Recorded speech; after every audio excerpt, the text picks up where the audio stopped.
And welcome to Alloy 7. Got some hot tea here so we make sure we don't lose the voice tonight. So tonight we're going to be talking about 3 common mistakes. Now, let's be real. There's a whole laundry list of mistakes that we could talk about tonight. But we're not going to. We want to focus in on 3 very specific mistakes because I think it's the most prolific mistakes that I see people make in general. So what we're going to talk about tonight is not isolated to YouTube, okay? This is what I have seen small businesses, big businesses, any type of organization, you name it, public service, private sector, doesn't matter, make these 3 mistakes. And usually it boils down to lack of knowledge, lack of experience, and really what we're doing here in the minds of a lot of people, whether you're an entrepreneur, whether you're running a small business, whether you're running a YouTube channel as an entertainer, a DIY person, you're a musician, whatever the case may be, what we're going to talk about tonight is not very complicated, but it's also not necessarily easy to implement. And a lot of people don't like to engage in things that are inherently hard. Let's face it, especially if you're a creator, what you typically want to do when you come to the YouTube space is, in your mind, you believe, and maybe you do, I'm not saying you don't, but in your mind, you believe that you have a really good idea and you want to get started right away on creating content that supports that idea. And then your hope is, I've got this great idea, I'm going to immediately start making content on it, and people are going to be just as fired up and just as passionate about whatever this topic, this theme, this type of video that we're making. If you're a small business, maybe it's a product that you've created or a service that you are rendering, and you're hoping this awesome thing that I made, this awesome video, this awesome series, this awesome vlog, whatever it is that I've produced, that if I can just get people to see it, they'll be just as passionate about it as me. And that's not necessarily false, but there's a lot of things you needed to do probably before you just launch out and start making video content. So we're going to talk about those 3 mistakes tonight. I promise you that this hieroglyphics that I have on the board is going to make sense. Right now, it probably doesn't make sense to you. That's on purpose because I actually want to walk you through the mistakes. And in doing so, I want to show you that, 1, it's not complicated at all. What we're going to talk about here tonight does not require you to have an advanced degree. It doesn't require that you've spent 20 years building something in business. I've been in business myself, for myself. I started my first company back in 2003. So I've been at it for a while, but you don't have to have been at it that long for any of this to make sense. Okay? What it usually boils down to is people either don't know that they need to do this, and if they kind of know that they need to do it, they don't really know how. And then the people that do know how and do know that, sometimes they just don't want to actually do it because, like I said, not complicated, but it's also not easy to do. This is going to take a lot of studying. It's going to take a lot of research.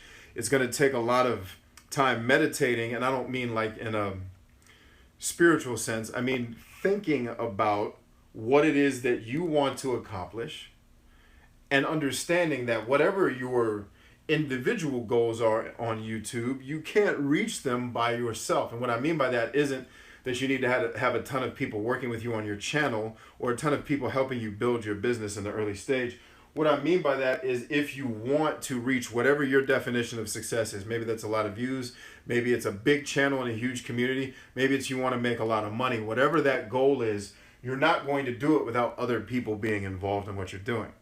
The challenge is, in order to get people involved in what you're doing, you need to not make these 3 mistakes. And it's the 3 biggest things I see people leave out. So it's basically broken down. This is 1, this is 2, this is 3. I know you probably cannot read what's here in the middle. It doesn't matter. You don't need to be able to read it. It's going to make sense here in a second.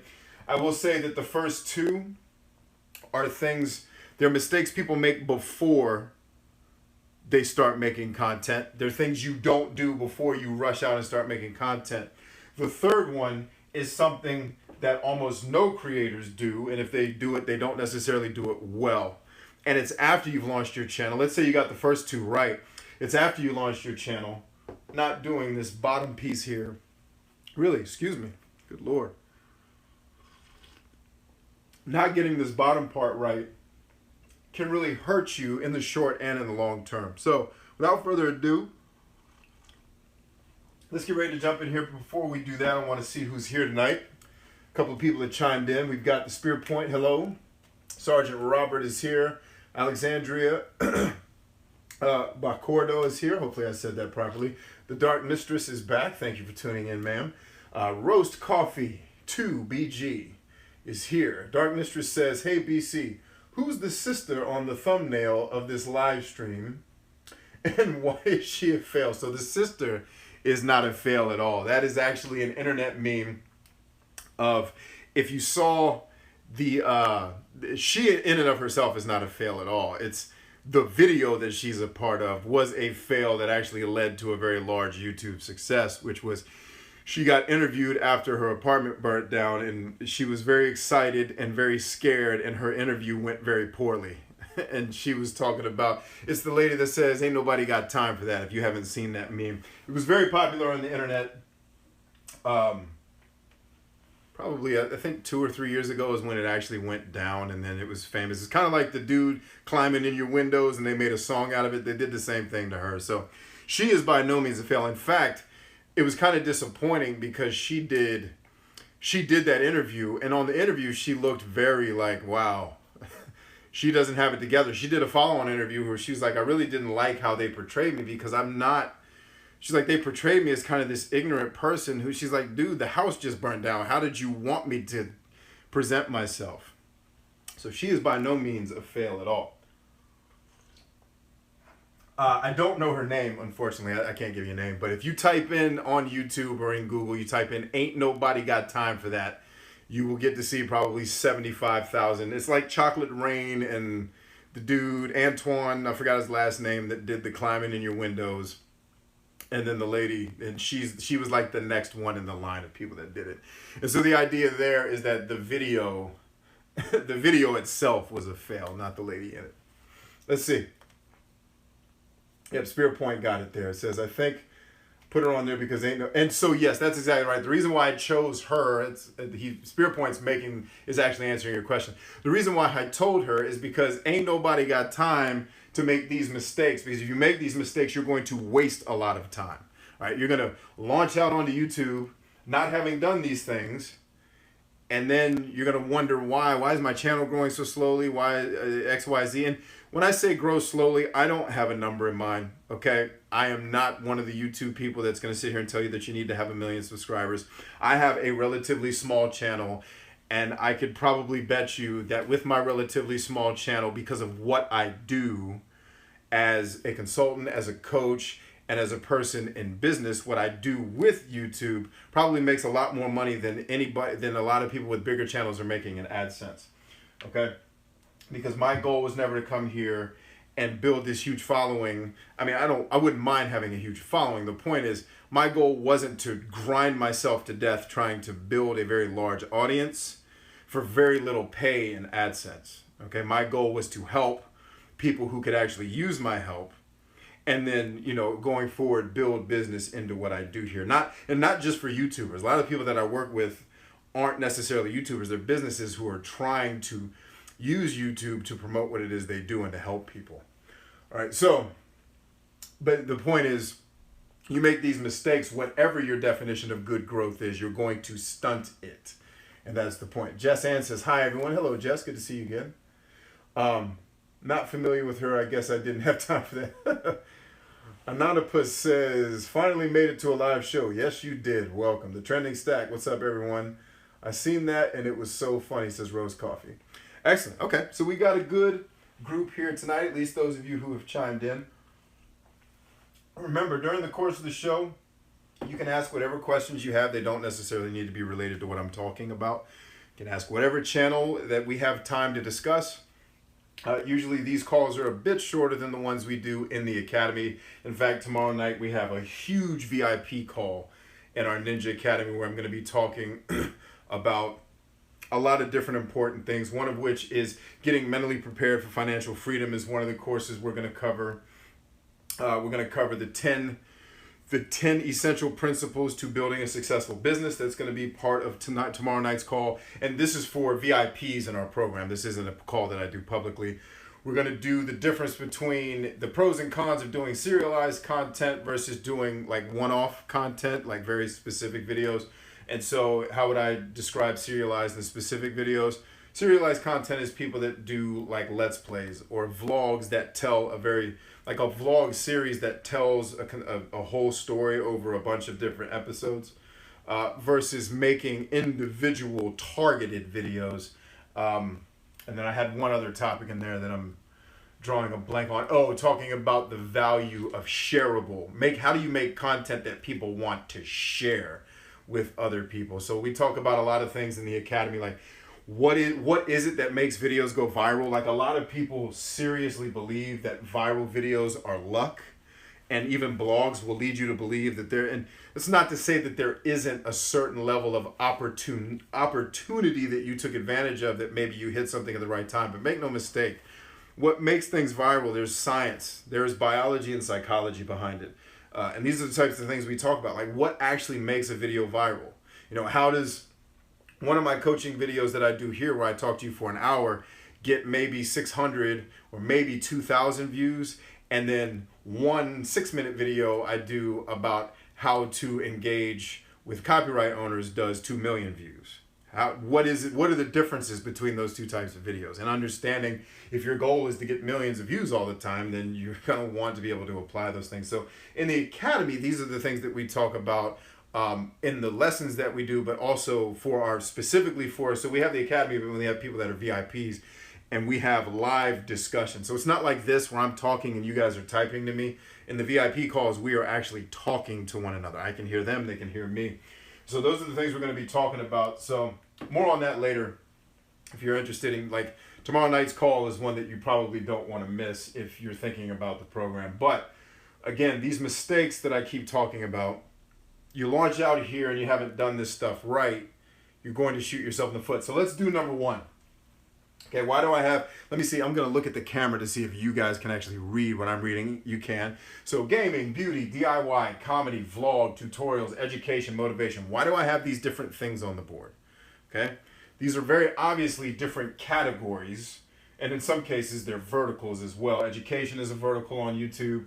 Gaming is a vertical. Beauty, DIY may fall under education. Comedy, these are all what YouTube calls verticals. It's a really fancy marketing term for categories, basically. What category? So like when you're filming, when you upload your video and you get to choose what category it falls in, that's what YouTube is calling verticals. I don't think they necessarily use them as much as they used to in terms of how they present content to the viewer, other than if you're searching for something that's comedy and it's in the comedy section, probably has an easier time getting to it. But the point there is, I have these categories on the board and I have them up here for a reason. We're talking about the first mistake that creators make, and there's a couple different ways you can make it. The first mistake, and I'll go ahead and write it up here, and why I put all these categories up here will become apparent here in a second. The first mistake that every YouTuber makes, not every, but usually the folks that don't make this mistake, when they come to YouTube, they've already done other things where they know how to do this, whether they've built a company or they've run a company before. You come to YouTube with no strategy. And here's where, like I said, this isn't complicated, but it's not easy. If you go out on YouTube or the internet and you try to search how to build an effective strategy, you're going to get, you search 10 different times, you go to 10 different websites, you might get 10 different answers on what exactly strategy is. And then people will, they will interchange the word strategy for a plan. They're not the same. A strategy is not a plan. So when people come up to me and they'll say, my strategy is I'm going to upload 3 videos a week and I'm going to upload them at 10 a.m. on Monday, Wednesday, and Friday, etc., etc. And they're telling me that that's their strategy. That's not your strategy. That's the system. That's kind of the program you're running as it relates to whatever you're creating, whether it's YouTube content, running a business, or what have you. The reason why people don't do strategy and they make this mistake, or in this case, they just don't do it, is they think it's more complicated than it is. Okay? I'm going to give you a real simple way to understand strategy tonight. All right? And that's why I wrote all this crap on the board. A strategy is very simple. Let me see, which one do I want to pick? Let's just pick the one I do. A strategy is just choice. It's making a choice. So if you were to start a business today, and you, like if I were coaching you, I guess, let's say, and you wanted to start a business, you came to me and said, hey, I want to start a business. I'm like, okay, cool.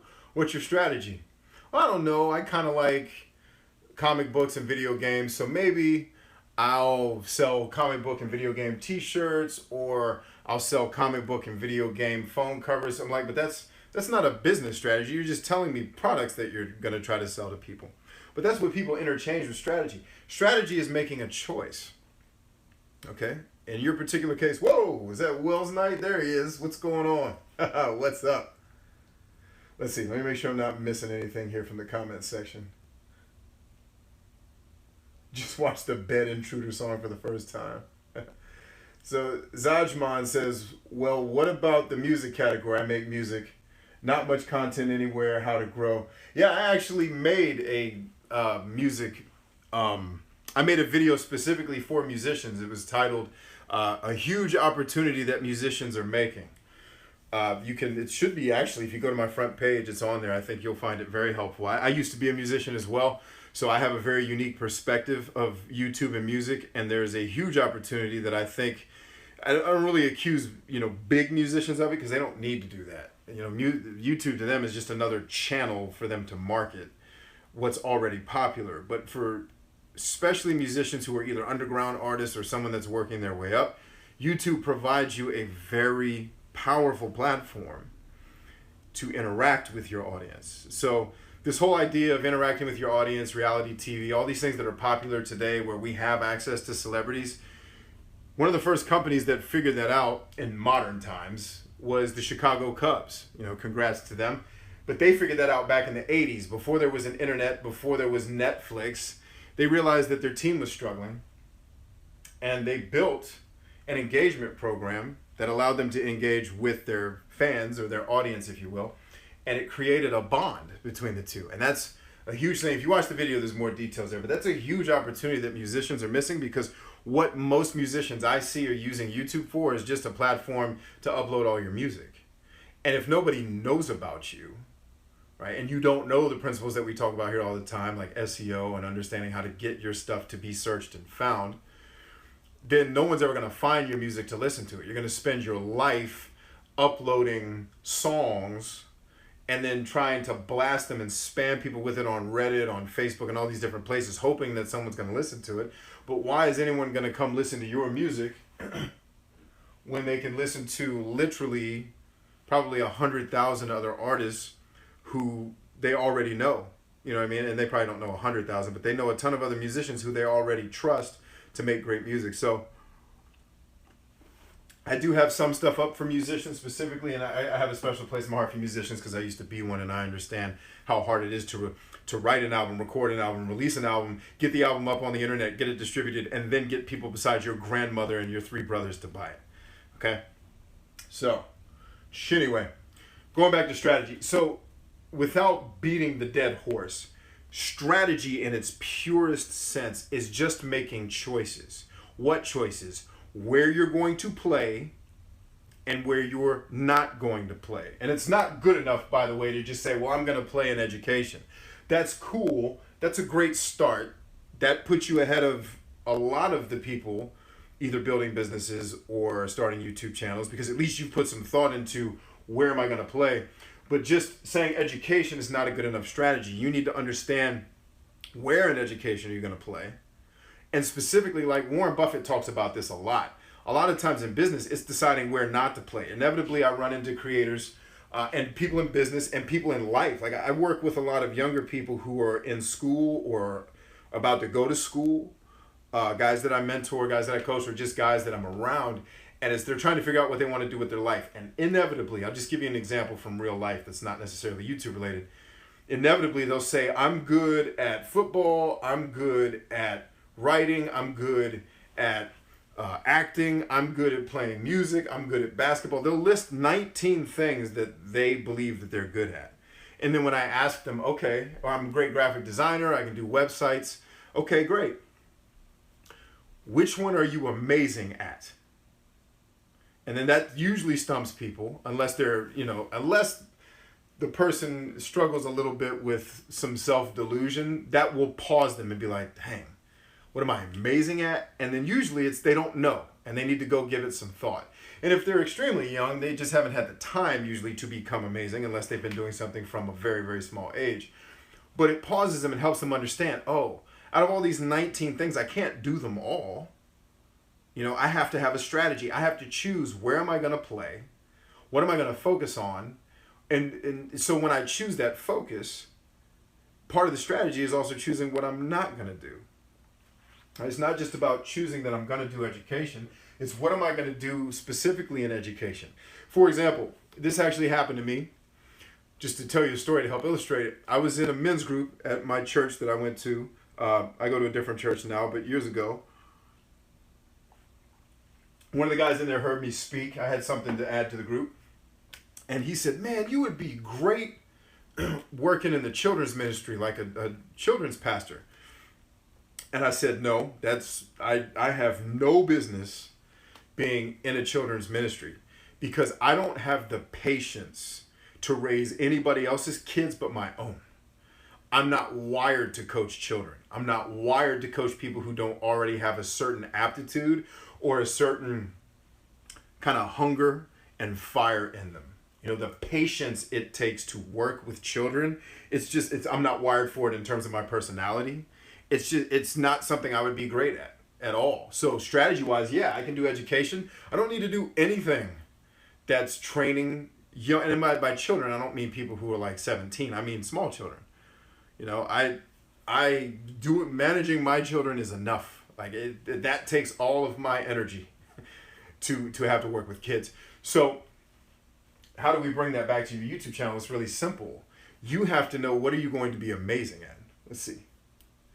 So, what am I missing here? I'm seeing some comments.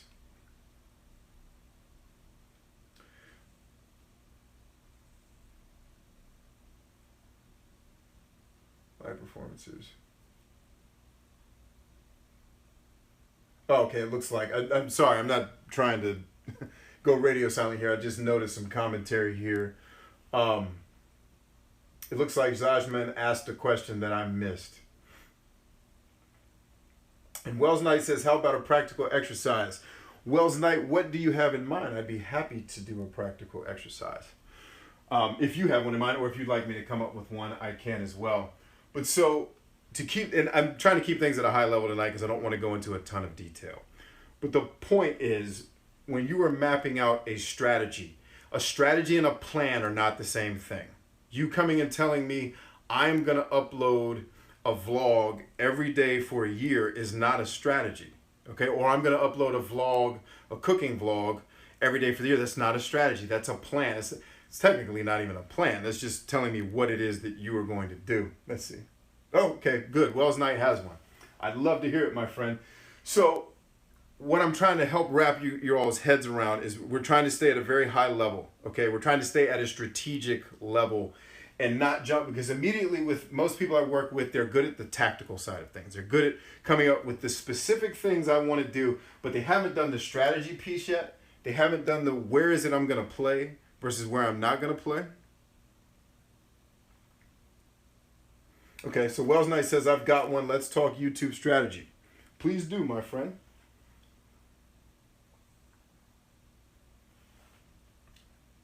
And so while Wells is putting that together, I'll finish the point that I was making, which was inevitably, folks will come to a platform much like the younger people that I told you I work with, where they've got a lot of ideas, but they haven't actually mapped out what is the specific thing that they can focus on that they're good enough at to get people to pay attention to them.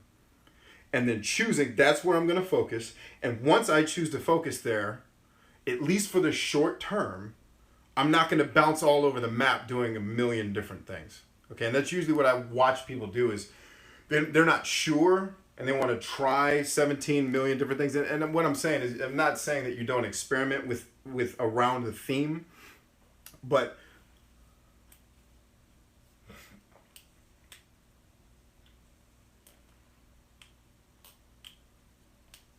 See, iFlame says, what's up, B?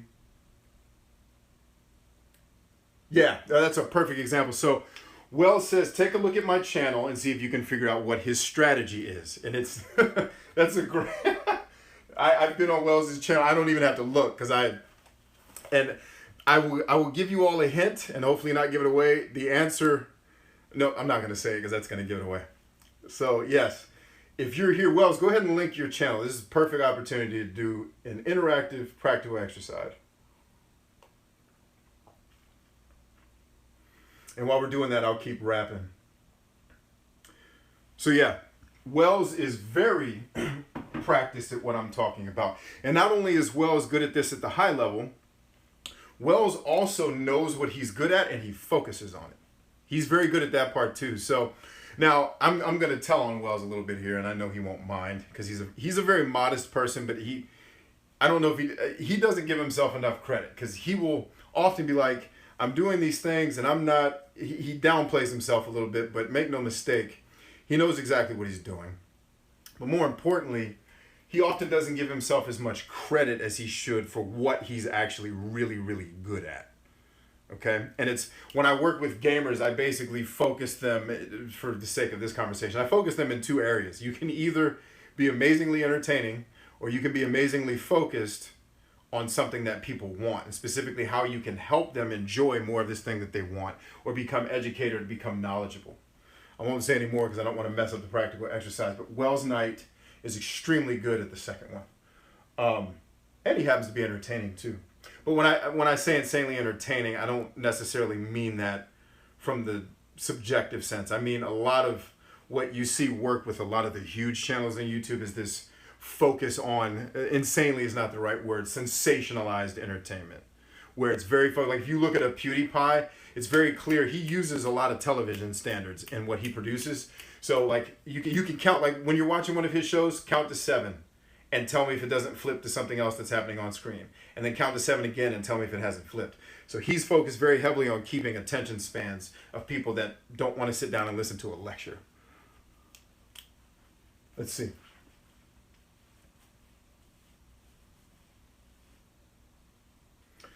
All right, so Time of the Game Master says Minecraft. So no, Minecraft is not Wells' strategy. All right, Minecraft is the platform Wells is using to execute his strategy. Does that make sense?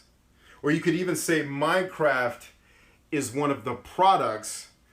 That product is not, because Minecraft is too broad to start talking about products, but Minecraft is the platform Wells is using to execute, is one of the platforms he's using to deliver his strategy. Let's see. Gaming. Okay, so gaming is not a strategy. Gaming is really just a category. All right, so don't get mystified by what I circled up here. This is just the starting point. Remember, I'm trying to keep it very simple with you. I put all this stuff on the board to show you one simple thing, that strategy is choice. If I came up here and I think I'm great at all of these, I'm not great at enough of them to build a large channel, to make a lot of money. I've got to figure out where can I win. This is something that Jack Welch did very well when he was the CEO of GE. He was a master of strategy. And one of the things he said when he took over the company was, here's the deal. If we can't be number 1 or number 2 in a market, we won't play there. And that's exactly what I'm trying to show you. If you can't be number 1 or number 2 in whatever you are going to focus on as your overarching theme, then don't play there. And certainly don't fall into the trap of, well, I want to do 19 of these things. Okay? Or trying to mesh things that aren't congruent. Make sense?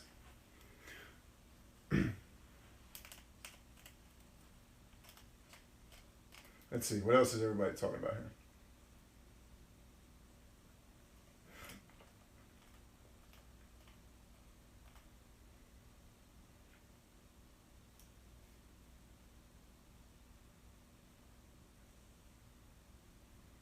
Okay. And so, Siroth, I would say what you are identifying is tactics. Okay, remember, and that's what I was trying to drive home in the beginning of the discussion. people misunderstand strategy because so many different people talk about it in different ways. A strategy is not a plan. A strategy is not tactics. Strategy is not a system. Strategy is nothing more than choice. And what happens is when people come to the platform is they haven't ironed out their choice strong enough such that it then drives what it is that they are doing. Wells does that extremely well. Yes, he uploads videos on a schedule. Yes, he uploads consistently. Yes, he has a very specific focus area. Okay? But his strategy is something higher level than that. All right.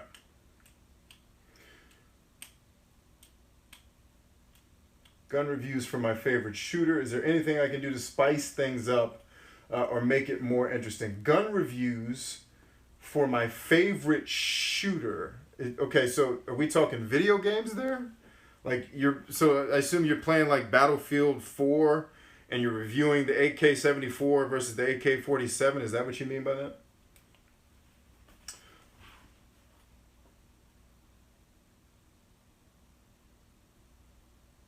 So Jess just pointed out something. Choice is broad to me. Yes, absolutely. Okay? But you make a general choice and then you can pin that. Like I said, education is where I focus in terms of where I choose to play. But what I do in terms of my strategy, what it is that, who it is I serve and what it is I'm trying to deliver in the big picture is more specific than just education. But you have to know where you're going to start and not be all over the map trying to necessarily do everything at once. And not mistake your strategy for, okay, I'm going to upload one video a day for the rest of my life and it's going to have, X, Y, Z in it. Again, that's getting more into the planning.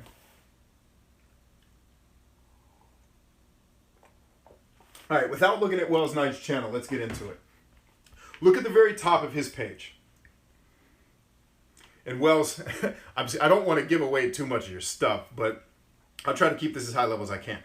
I want you to first look at Wells. Don't look at the content. Don't even get past the banner. Look at the banner, unless Wells has changed it. Last time I checked, he had not. What does it say in Wells Knight's banner? Somebody just type it in, and Wells knows it, but somebody go there. Okay, good. Jess is on to this, okay? Type the slogan that you see on Wells' channel. That is not there by accident, okay? I'll give you guys a chance to do that. Okay, Lord Balder says, I've been doing flight simulators for a few years, and that gained me a bit of success. But is there a way to hammer it out? I tend to be technical about aviation. You have to define hammer it out for me. Okay, great.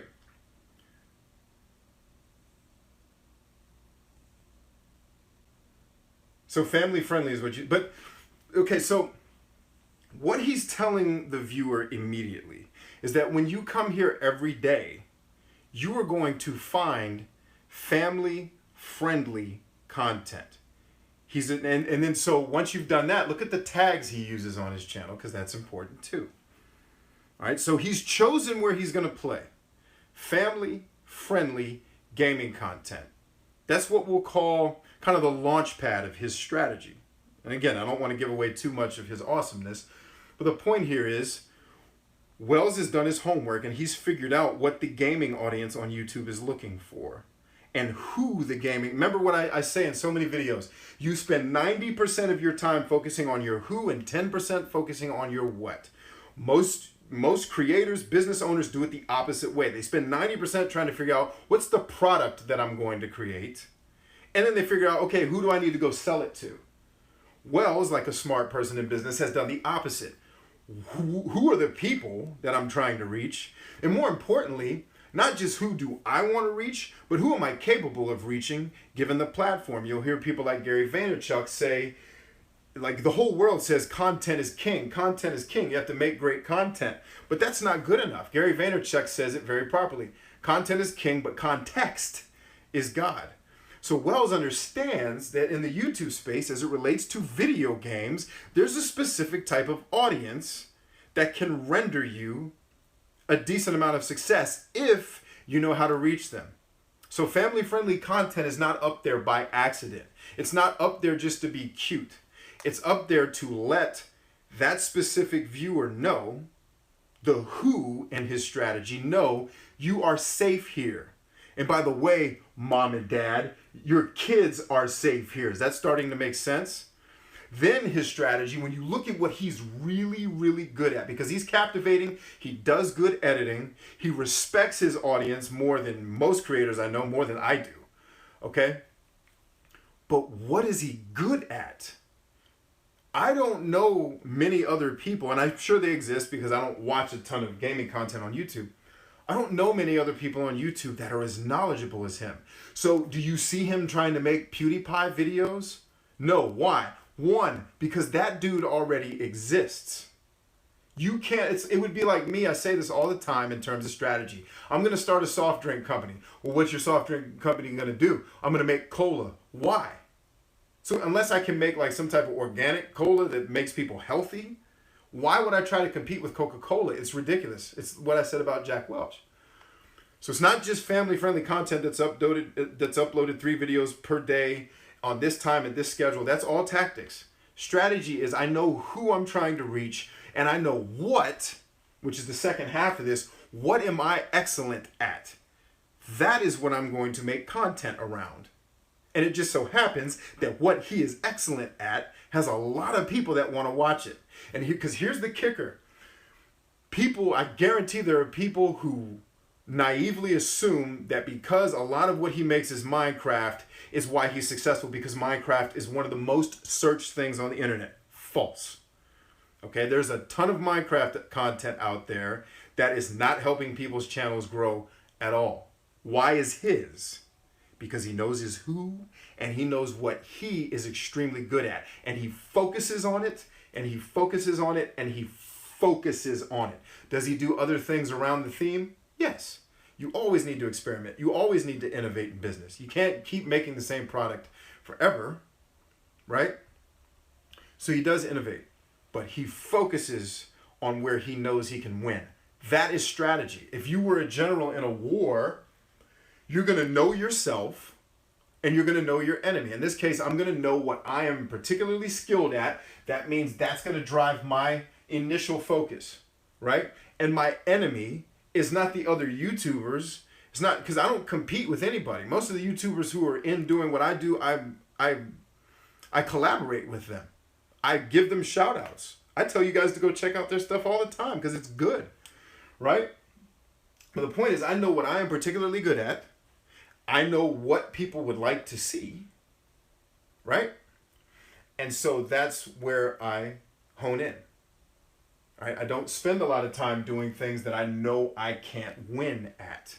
I am not going to win running a DIY channel. It's never going to happen. I am not a handyman at all. Not that I can't do it. You know what I mean? Like if I have to replace an EGR valve on a car, I can do it. I've done it. I don't want to do it. I don't get any joy out of it. You see what I'm saying? So one of the things you'll hear Wells and I say all the time is he works more than any other YouTuber I know. He just does. Okay? And he loves it. You know, most people are trying to figure out what can I do that's going to get me great success. Wells Knight, no. He started with what am I really good at and what do I love? And so every day that he spends grinding and losing sleep, he's not burning himself out because he's following his strategy. Okay?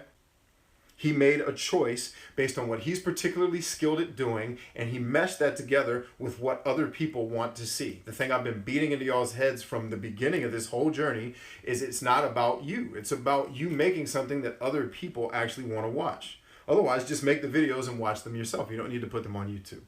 Okay, I think I have beat that horse completely to death. It's J time. What's up, man?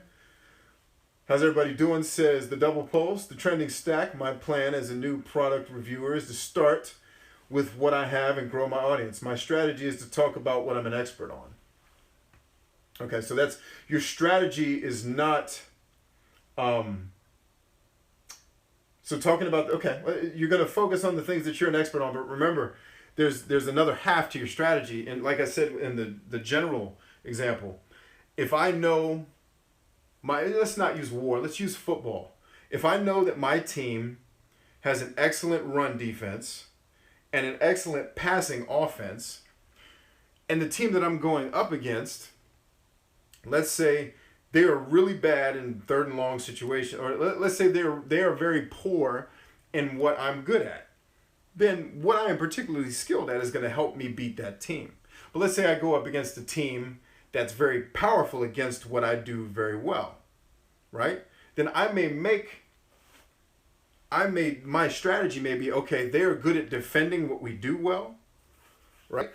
We're not going to get away from what we do well. We just have to think about how can we apply what we do to the platform, in this case, YouTube. How can we apply what we do really well and still win against a team that's particularly skilled with us? How do we do that? We know that team's weaknesses, okay? Just because they're good at stopping our passing offense doesn't mean they're going to be good at stopping everything. So what am I going to do? I'm going to get a statistician to go look at the team and go see what teams had the most success passing against them and what was their pregame configuration. In other words, what was the package that they call it in the NFL? What is the package I'm going to put together for my offense so that we can go in and beat the Patriots? All right, it may be a different package than I put in to play the Browns, but rest assured, my strength is still going to be a part of that package. And so what is the package in this particular case? It's the product or the videos that you're creating. Going back to the example with Wells Night. You're talking, so he makes different types of videos, but it's all focused on the same strategy.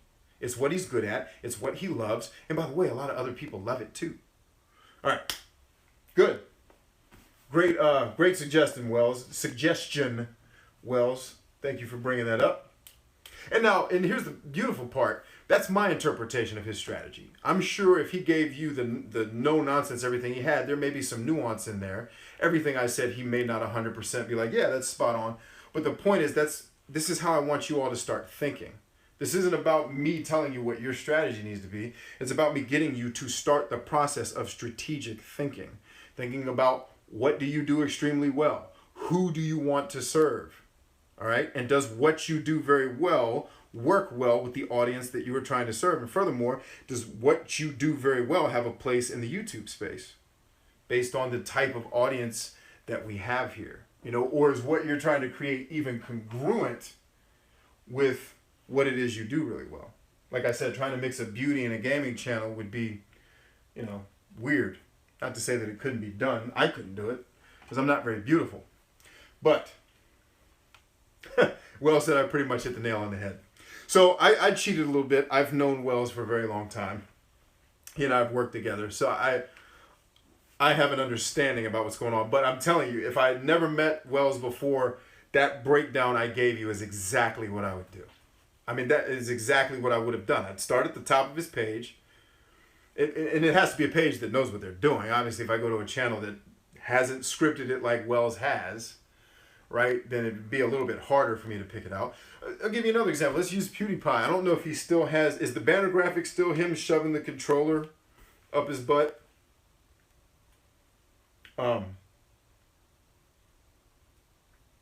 Yeah, create a content environment that alienates no one, that educates, entertains, and occasionally inspires. So let's look at an alienates no one. Do you know who one of the highest grossing comedians of all time is? And this is I want you to understand, this is part of the reason why Wells is winning like he's winning.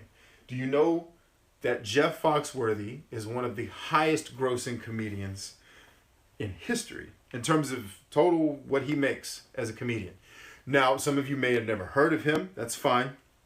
Those of you that have heard of him are probably scratching your head like, wait a minute. You mean to tell me he's beating out Richard Pryor and Eddie Murphy and Louis C.K. and George Carlin and all these other greats doing the you might be a redneck jokes? Yep. You know why? Because parents can take their kids to that show.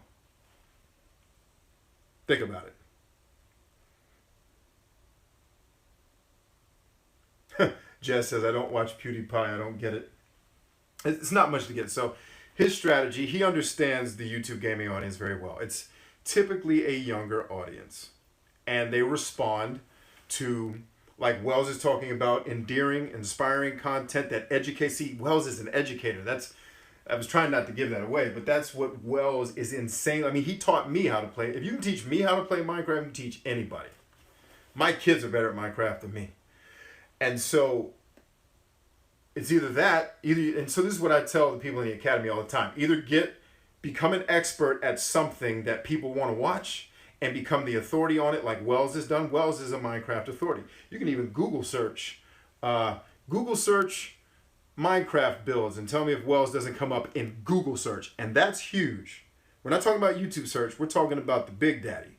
Wells can come up in Google search. Do you understand how valuable that is for a parent that's trying to find Minecraft information for their kids, or the kids trying to find it themselves if they're of age? It's not on accident. Wells didn't just wake up one day and do that and got lucky. That's why I hate tossing luck around. This stuff isn't about people getting lucky. It's about people who know what they're doing. So that's why Jeff Foxworthy in a different space was very successful, because he didn't alienate. I can't take my kid. I love Louis C.K. I can't take my kids to that. And he's talking about all kinds of, especially one of his shows that's not one of his specials, where he goes into, I mean, I think it's hilarious, but I can't, my children can't hear that. They're not ready for that. So that's what you have to think about. Okay, PewDiePie, going back to Jess's comment, is he understands that sensationalized humor and fart jokes, that fart jokes have been funny since the beginning of time. My kids run around the house talking about farts. And you run around and shove controllers up your behind and fart on camera. Kids, they're going to love that for a time. Okay, it's that type of thing won't last with that audience forever. If he stays in the vein that he's been in, and he's been getting out of it, by the way, if you've been watching him, if he stays in that vein forever, he'll just have to keep hoping that, the newer, younger kids, like, he'll have to hope that YouTube is the platform that my kids actually go to watch when they get older, and that the kids underneath them are still watching YouTube and something hasn't replaced it. Otherwise, he'll have to shift gears probably and cater to an older audience. All right. Dark Mistress says, not seeing a lot of Negroes at Foxworthy shows. You'd be surprised. Now, the challenge is when you're watching it on TV, the producers, the editors are finding, like, if you guys haven't noticed this, because I study a lot of comedy too, haven't been a performer, I just study performers. Have you ever noticed in comedy specials, if the comedian makes a joke about a certain race of person, the cameraman then shows that person laughing in the audience? Why? Because people don't like to laugh alone. And if somebody makes a joke about pick a race, and they show the audience is laughing at this quasi-racist joke, then it makes it more comfortable for the people who are watching on TV to laugh at it. But make no mistake, he's got following of all kinds of races. TV's just going to show what TV wants people to see. Now, granted, you're correct. Per capita, I'm sure there's not too many black folks at the Foxworthy show. But believe me, they are there. Just like me at a heavy metal concert. Let's see. Jesse Lane says, I focus on making guitar lessons, but I also have a vlog series on the same channel. What do you think of that mix? I think it's great.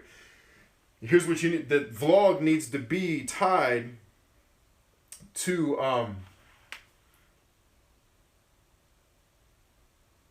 yeah, not all kids have parents monitoring what they watch. That's absolutely true.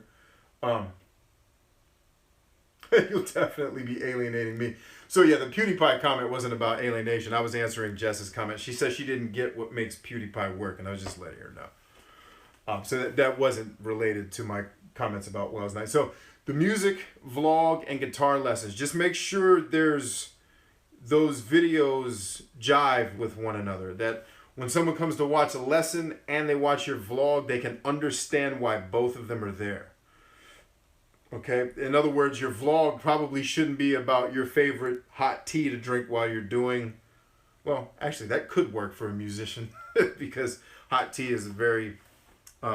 integral part of keeping our voices healthy. Bad example. It shouldn't be your favorite restaurants that you go to on Thursdays.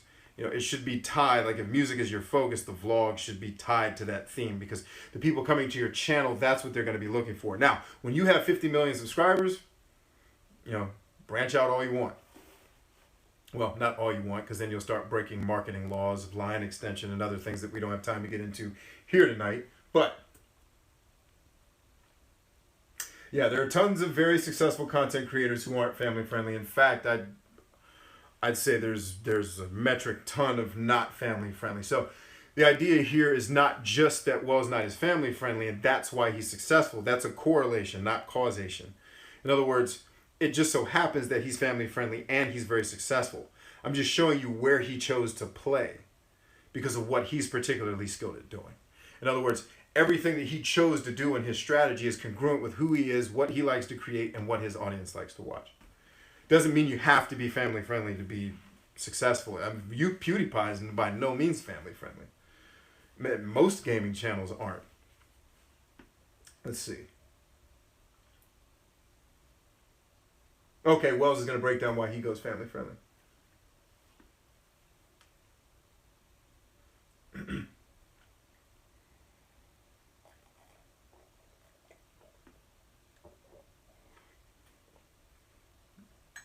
Yeah, like I'll give a perfect example. One of the channels I used to like to watch, it was a gaming news channel, it was Rich over at Review Tech. Gamers know who he is.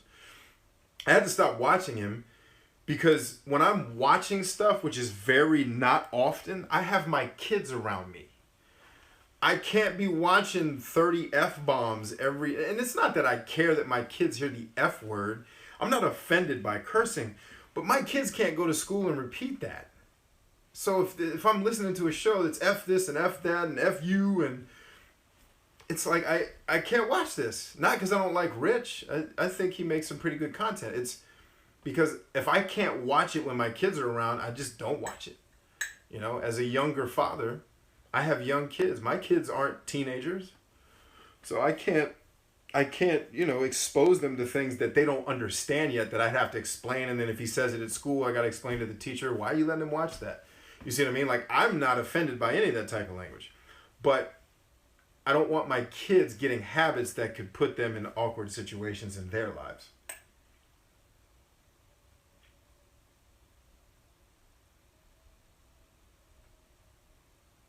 Yeah, that's a great point too, Wells. Excellent.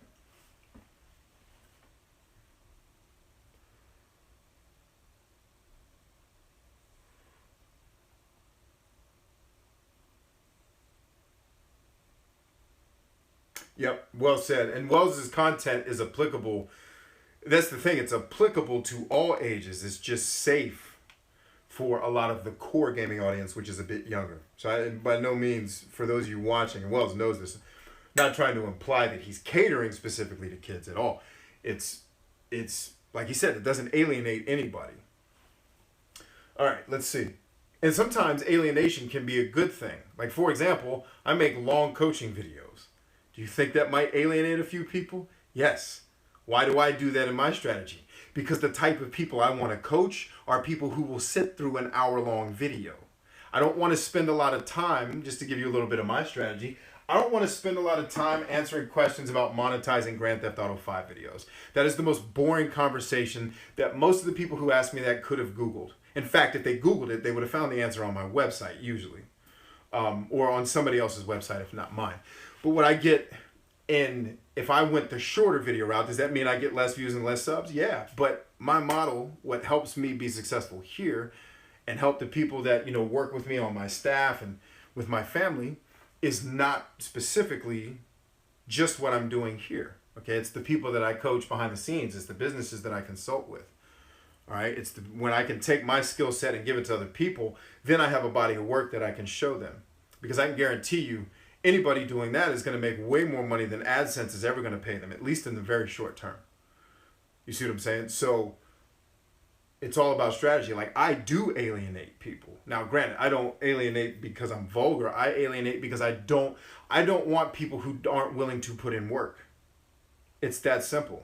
People who just want me to give them some quick tip that they think is, I can't tell you how many people since I started doing this are like, yo, B, I'm just one tip away from being the next PewDiePie, man. Give me a tip, yo. And it's like, do you really believe this is how this works? Like, Michael Jordan was just one tip away from being the best basketball player that ever lived. Like, I don't understand where that level of just, it's like over optimism comes from. Like, none of us are that good. Well, I won't say none of us, but, you know, so I don't want to spend a lot of time working with, not that those people aren't great people, and I'm sure I'd love them if I met them in real life. I don't want to dedicate time when I have a family and 2 businesses to run to having those conversations. It's not worth my time, and it's not fair to the people who actually pay me to help them, because they deserve to have my full attention, not have me distracted by things that aren't. And even if I did give that person tips, it's not really going to help them in the long run.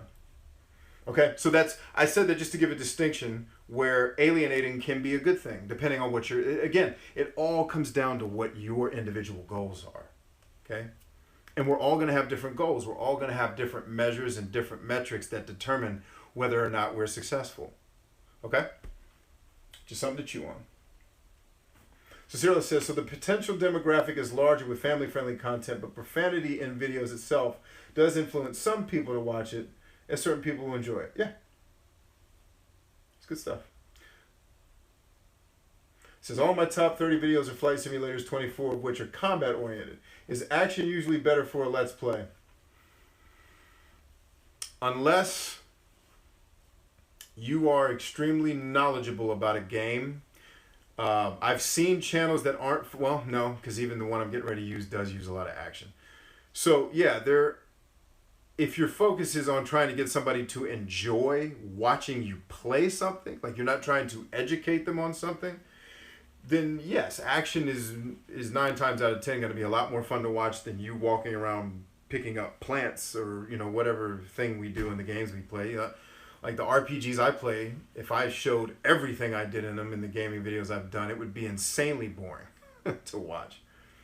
So yeah, to that question, in my experience and the things I've seen in the other channels I've watched, but it also depends on what you're defining as action. Like watching a flight simulator where you're just like flying and landing a plane, I don't know that that's going to have enough intrigue in it that's going to make someone want to stick around and watch it.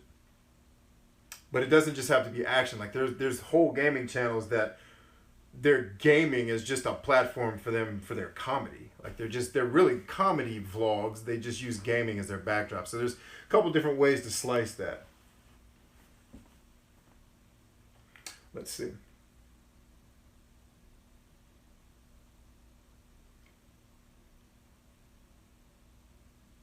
Trending Stacks. It's funny you're saying that I'm here with a notepad taking notes.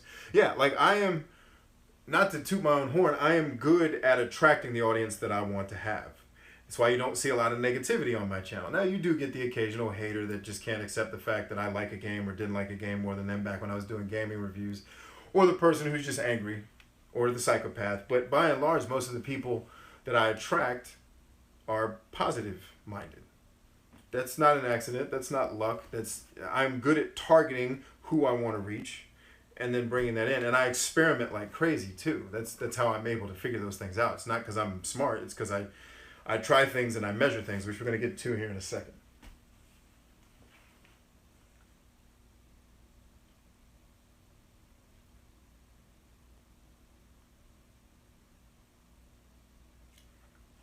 Well, says, I can't imagine there's as much competition in the flight simulator market as it. Yeah, I would 100% agree with that. Alex, Ware Studio says, yeah, my channel is not going anywhere. I have a question for anyone. Do you think lifestyle videos fit under the how-to DIY category?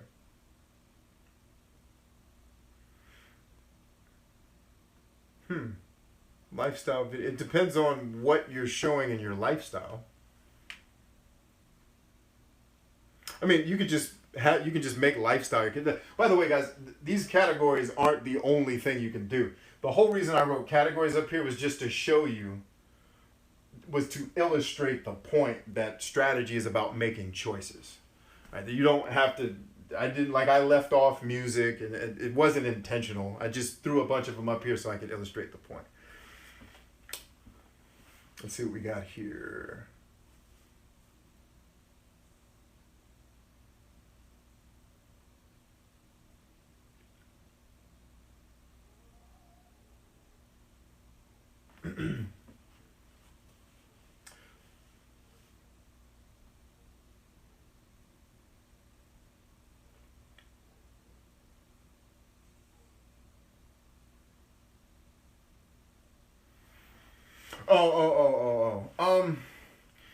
Yeah, YouTube doesn't, all signs point to YouTube doesn't really flex on what you choose there much anymore. I think the only one that matters greatly is gaming, because then you can choose which game you're playing, which helps them to categorize it a little bit better, because there's a metric ton of gaming content on YouTube.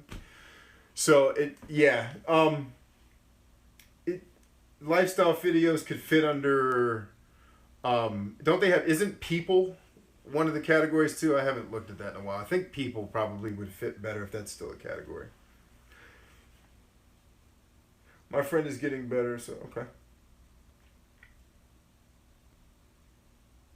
Okay. So I think we beat the strategy goal, the strategy issue to death. Now, this next thing that you can't read on the board, this very small writing, what this says is goal number 1, goal number 2, goal number 3, and then objective, objective, objective, etc., etc. You don't need to read that. A lot of what's on here tonight is just illustrations. It's not things that I need you to read and write down. So we went from strategy. The next piece is then planning. Okay, it's taking your strategy and saying, all right, I know where I'm going to play, I know where I'm going to focus, and I know who I'm trying to reach. Now, how am I going to do it? All right? And so this is where you're mapping out, I know the market that I'm trying to reach. I know what content I am best at making to reach this audience. The plan then maps out, how am I going to go about doing that? And there's probably 1,000 different ways you can skin this cat. So I'm not going to write a plan up here on the board for you, because your plan also needs to be tied to what you want to get out of this deal. Okay? Part of your whole forward progress. And by the way, this is all stuff you should be thinking about before you start uploading videos. Now, do you have to have it perfect before you start uploading videos? No, because this is going to morph and evolve over time. You know, my strategy now is quite a bit evolved. It's not completely different. My goal has always been to impact people's lives in a positive way. Like if I had to sum up my strategy in one sentence, that's always going to be in everything I do in my life. It's about having a positive impact on the lives of the people that I reach.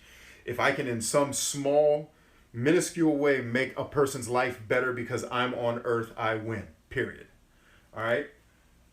But how I go about doing that is different in a lot of different places. So on Alloy 7, it's very specifically about helping entrepreneurs, small businesses, and creators build something valuable and understand how the system works, so that this valuable thing that you're creating actually reaches the people, help you define who those people are, and then the thing you're creating, I'm going to help you get it in front of them. Okay? So how I do that here is going to be a bit different than like my personal channel, which is my personal brand, which is more specifically related to people's lives, which can include business, but most of the time I'm talking about interpersonal relationships, choosing careers, understanding what career are you best suited toward, understanding how to do dating, understanding how to find a spouse, things that I have expertise in because I've done all those things, right? Not bragging. It's, you know, by the grace of God, I'm able to do a lot of the things I do because I've had a lot of people help me. So my goal is to pay that forward. You know, for example, I'm coming up on being married for 14 years. And by the way, I'm happily married. Okay? Like seriously happily married. Like I tell people all the time, like I'm married way above my pay grade. Right? So how did I do that? Well, I'm helping people map out a plan that, and usually with me, that starts with understanding yourself, because you can't learn how to deal with anyone else if you can't understand and deal with you. But not to get off into a tangent, the point is most people don't sit down and actually plan out, okay, now I know where we're playing, we got the strategy, we know what our focus is and what the end game is. How are we going to do it? All right? And the plan can come as high level as, is YouTube even the right platform for me? And I'll tell you, one of the things that I was doing, and as I started taking metrics and started to understand the audience, one of the things I was doing as a life strategies coach, which is what my personal brand centers around, in several different areas. There's kind of the spiritual arm. There's, you know, I work with families, I work with individuals, I work with combat veterans and combat veterans and soldiers. One of the areas where I was working in the spiritual development piece was in biblical studies. Right? I've been not reading scripture, but studying it, reading the Hebrew, reading the Greek, all these different things, right? Well, what I learned when I was experimenting, because I had a plan, it was like, okay, I am going to make studying the Bible extremely easy for people, because people that want to do it, obviously I'm not trying to shove it down anybody. If you don't want to read it, then cool, you don't have to. But for people that do, it can be daunting and discouraging, because depending on what translation you're reading, and then understanding that English does not have as many words as other languages, there's things and nuance that can be missed. But the point there is, it can be hard, and that's why a lot of people don't do it. So I'll just make it easy, because I've studied it long enough that some of these very hard principles that people have trouble wrapping their head around, I understand them. Not because I'm smarter than people, because I've had coaches and mentors my entire life who helped me understand things that I can pay forward. What I found out was that was my plan, so I'm going to take that to YouTube, but I've also had a contingent, I'm going to take that to Facebook as well, because I had a hunch that Facebook is better for more interpersonal type videos, because I can get an immediate push from the people that know me, who are going to be more willing to listen to intimate information like politics and spirituality, which oftentimes in a public setting can be hard to engage with. Now, I am not a judgmental person. I'm extremely tolerant of people and how they want to live their lives. Some probably a little bit easier to deal with than some. But the point is, I realized throughout the course of doing it, I did enough experimentation and looked at my analytics and realized YouTube's not the platform for this. YouTube doesn't want this. So my plan didn't fail. It just means that the way I was trying to go about it needs to, what we call in the Army, adjust fire. If I'm shooting at something and the target moves, I have to adjust fire. I shot believing in my plan that YouTube was a good platform for me to try this. Turns out, not such a good platform for me to try it. Adjust fire, we move that over to Facebook. But again, it's understanding, it's sitting down and coming up with the idea of how you are going to accomplish your strategic goals and objectives that will come out of your overarching strategy. Then you can start to build goals and objectives for, okay, what do I want to accomplish? Who do I want to reach? And then when I do reach people, what do I want them to do with the information? Okay, I figured all that out. How am I going to do it? Okay, I'm going to do it in video. Great. What types of videos am I going to make? I'm going to make educational videos, vlogs, music videos, whatever the case may be. And then that's where you start getting it. Once you get this down, now you start having the conversation, the tactical conversations of, when do I upload? How often do I upload? How often do I have to upload for YouTube's search engine to not ignore me? Because make no mistake, it is a machine and it wants to be fed.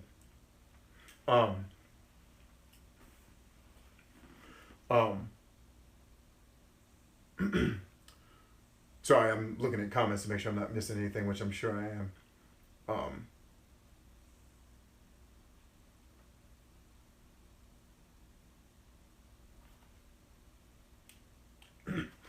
Jess Ann says, this is a good segue here. I know a few channels that don't put strategy, branding, editing into their vids, but gain subscribers surprisingly fast. What do we take from those channels? Well, first, we don't assume that they're not doing strategy. Two, branding is nothing more than clout. So this is why the other reason why I'm shooting this video is because we interchange all this terminology. People mistake strategy for plans. They mistake strategy for, systems and structures that they build. And then the same thing goes with branding. Most people assume that your channel banner and your logo is your branding. It's not. Your branding is your standing with the people that consume your content. That's your brand. Period. Do you have the trust of the people who watch you? Do you have the respect of the people who watch you? And how deep does that go? And how big is that following? And I don't mean just in terms of raw numbers, but for the people that you're targeting.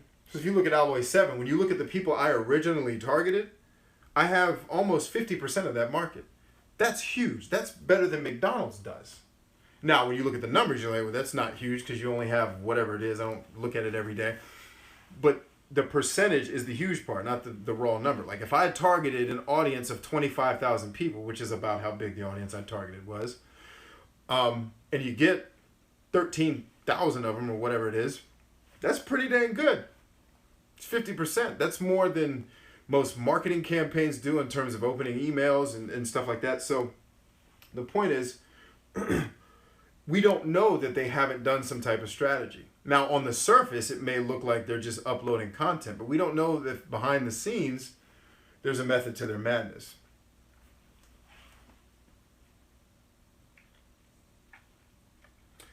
So yeah, make no mistake, there are channels that don't need to. I mean, it's the same principle like with SEO.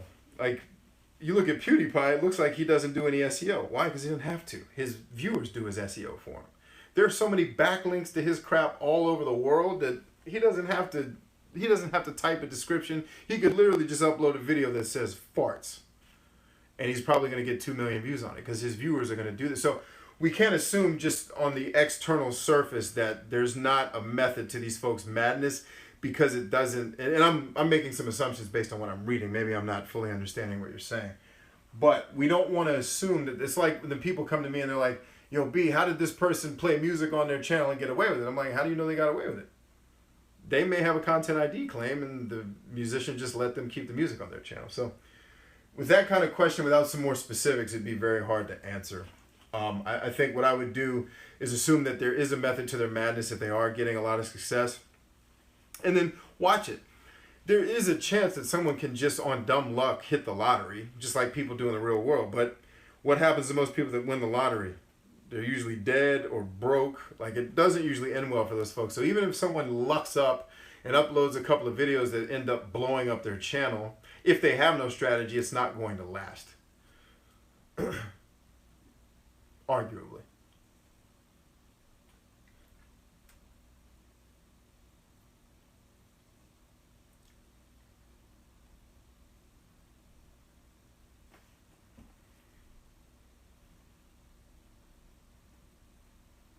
Yeah, and that's a great point too, Dark Mistress. I didn't even think of that. Tim talked about how a lot of his YouTube base followed him over from another platform. Absolutely, absolutely right. Like, we can't assume just because someone, like, most people look at my personal brand. So let's just use that as an example. Most people look at my personal brand and like, wait a minute, how did this dude get 1,000 subscribers in a little over a month and a half? Now, the channel's been around for several months, but I didn't start regularly uploading content until a little under 2 months ago. And all of a sudden, my subscribers shot up to 1,000. And people are like, wait a minute, what are you doing? I'm like, well, this isn't my first rodeo. Like, I know it may look like I'm new, but I'm not new. It's like when people hear me speak and they're like, how do you speak so well and you're so comfortable on camera? Dude, I've been doing this for 20 years. Like, in some way, I haven't been on camera for 20 years, but I have been speaking in front of people since I was in my young adolescence. So I've had 20 years of practice. It's not magic. Like, I didn't just wake up like, hey, I'm comfortable talking in front of people. It took over time.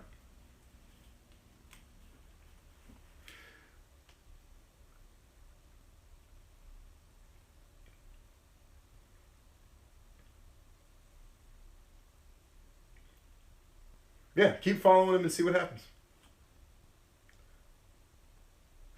Learn with Miss B says, my channel is an educational channel for kids, so I'm finding it difficult to reach my target audience. What would you suggest I do to grow? So, one, have you defined your target audience very well? And I mean, can you tell me how many people are in it? What are their demographics and psychographics? Because if we can figure out who that market is specifically, because what you're telling me here is, let me read it again. It's an educational channel for kids, but what are we educating on specifically? What type of kids? Like, we need to drill down a little bit further than I just make educational content for kids. That's a good start, but we need to understand. Remember I said we spend 90% figuring out our who, then we spend 10% on our what. And most people invert it. They spend 10% on their market research, and then they do 90% making videos and wondering why no one's catching on. So can we define that market extremely well? Do we know who they are specifically, what they like, what they don't like, what their biggest pain is, what their biggest joy is? And when we know that, we can tap into that, and then we can create content that serves that. And there's tools that can help you do that I talk about in a lot of other videos. We talk about it in the Academy as well. But that's where I would start, is making sure you truly understand the market that you're trying to reach, and you truly know what they are looking for. Going back to the Wells Knight example, he knows what his people are looking for. And he just so happens to be very good at making the stuff that they're looking for. So if you're seeing stagnation, 9 times out of 10, it's because, I mean, sometimes you can attribute it to not doing SEO. And by that I mean, understanding how to do your content strategy, and then basically, in the very simplest terms, building the metadata around that content strategy such that search engines will find it and serve it up to people, which is a very powerful tool to have in your toolbox. But I would first start with, do we know what that market's thing is? Because then we can craft the SEO around that.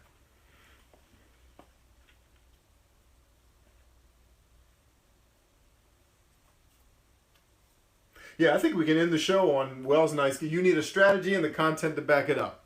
Okay, class dismissed.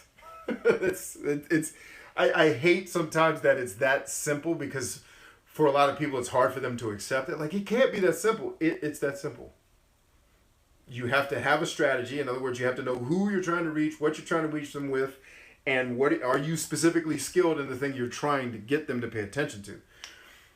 And then you gotta have the how. What's the plan? What are we gonna create that these people want to watch every week, every day, whenever it is that you're making content? Don't promote, yeah. I think I could probably just sit down and I think Wells.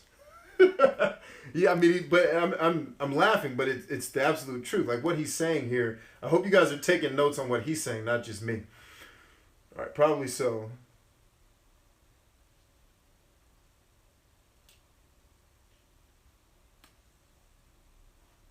Cool. Learn with Miss B says primary students. Okay, so we've got primary students. What is it specifically? Can you drill that down any further? Is there a specific segment of primary students that you're trying to reach? And then, so what I'm trying to help you do is basically shrink the size of the pool that you're trying to play in. Because what I want to help you do in the short term is be a really big fish in a not huge pond. And then once you become that big fish, then you expand the pond. What most people try to do is they see what's working and they try to jump into the pond, like the example I gave earlier in the show, where I talked about if I tried to make a cola company to compete with Coca-Cola, that would be insane. Like, just the sheer amount of cash they have on hand would destroy my chances of competing with them, because they'd be able to do more marketing than me. Even if my product tasted better, if it was more awesome, I can't compete with that. So instead of trying to jump into that market, I can find a much smaller niche, right? I can become the expert in that niche, right?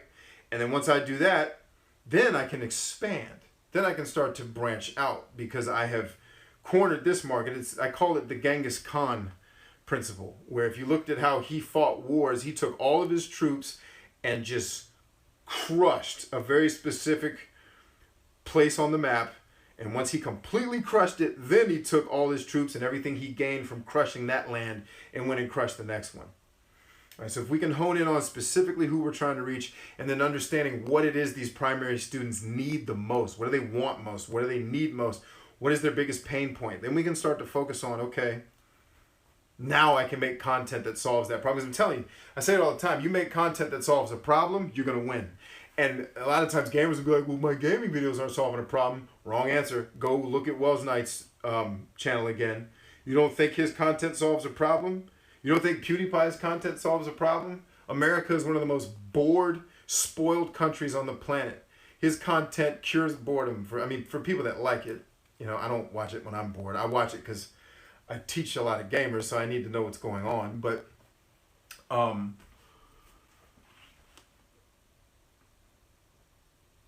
yeah, I think that's the end of that sentence. So I think that's all I had on that.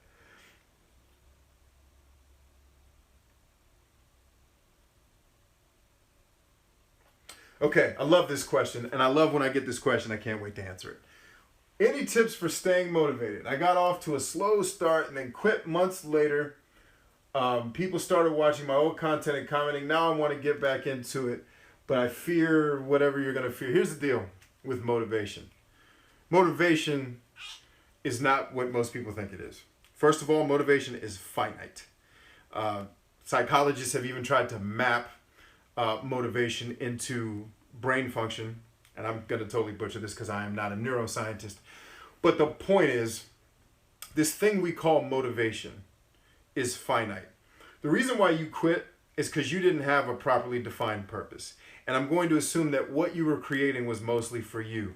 Nothing wrong with that. I'm not criticizing you, okay? You made something that you hoped other people were going to care about. And when no one else wanted to watch it, you quit. I'm going to use Wells as an example again. He works on his channel harder than any other YouTuber I've ever worked with.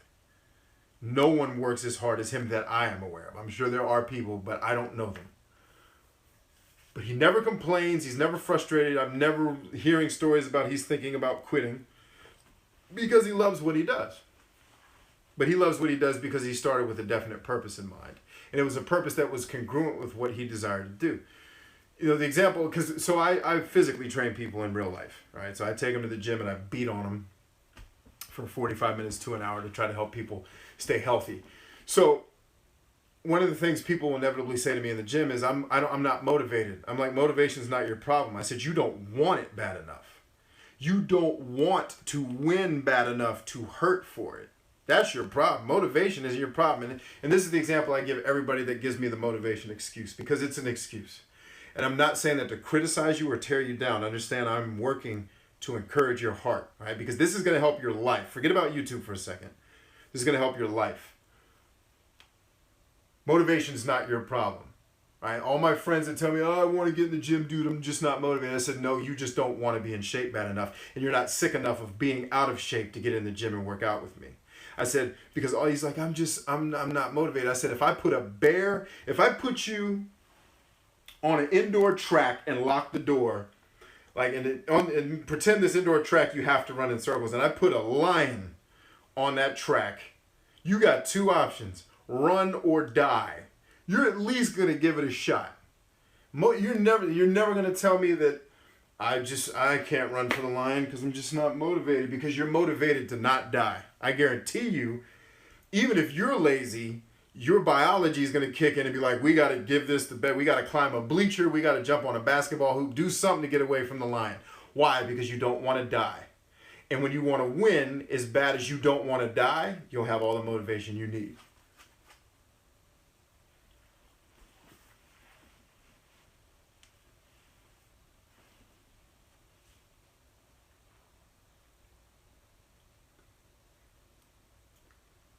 I'm so glad Wells typed this comment about editing. Thank God for this dude. Some of you guys don't realize how much editing does not go into some of the most popular videos. Like, people always get focused on the things that, I won't say editing doesn't matter, because it does, but it doesn't matter as much as having valuable content. Okay? I don't know how many, over the course of this show, I guarantee you there's been 100 people watching this live. Why? Why are people standing here for however long we've been on? I can't see it because I don't have the back end turned on. Because I'm giving you something valuable. There's no edits here. I've had awkward pauses. I just had an awkward pause. Look at that. And nobody clicked away when I did that. Why? Because I'm giving you something valuable. All right? It's not that editing isn't important, but some people focus on the small stuff so much. You know, Tony Robbins calls it, stop majoring in minors and minoring in majors. Focus on having dope content. Because then when you do, you can hire an editor. You don't have to edit ever. All right? But anyway, hopefully that helped I forgot the gentleman's name. Sorry about that, but hopefully that helped you with the motivation. All right, learn from Miss B. And by the way, if you guys type a question and I miss it because I'm talking and people are typing, you can absolutely please retype it. Learn from Miss B says, I'm a school teacher, so I'm trying to create content that teachers and parents can use in school as part of a school curriculum. Awesome. So what I would say for that is take a survey. Just start with your school. Take a survey of the biggest challenge teachers and parents, or you can even pick one. What is the biggest challenge at your school in terms of what your kids are struggling to learn? Okay, like, so you want to create content for school children who, you know, that teachers and parents can learn to educate their children. So instead of just making generalized content, go find out, survey 20 parents and say, what is it that your son or daughter is struggling with the most in school? It's math, it's science. Okay, oh, it's science. Well, what part about science are they struggling with? Well, in earth science, they struggled with X, Y, Z. And then you take that data and you say, okay, out of the 20 people I interviewed, 9 of the parents said their kids struggle with science. More specifically, they struggle with understanding earth science.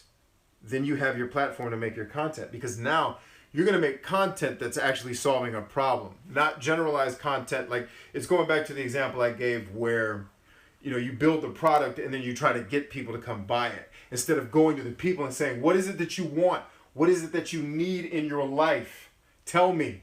And then when they tell you, then you go and build the product that they want. Then you have no problem selling the product because you built it with what they actually need. So for you, I would start with, what is the biggest challenge that you're having as an educator? And with you being a teacher yourself, I'm sure you have great insight, because you are the person who's evaluating these students. You know where your class, like, you don't even have to start with your whole school. Just start with your class. Where do your kids struggle the most? Where do they face the biggest challenges in the classes that you teach? And then once you understand what that is, then you can start to, because what you are going to do after that is you're going to make it easy. You're going to figure out, okay, how do we present this information in a way, and probably get some other teachers to, peer review what you're doing. Just like if you were going and getting your doctorate, or you were trying to, working in an academic environment with other professionals, get them to peer review, hey, I'm going to do a video that helps kids understand the names of all the planets, and I've come up with this awesome way of helping them to memorize it, or something along those lines. My example is probably not the greatest. You can tell I'm not a school teacher, and I didn't do very well in school, but that's where I would probably focus.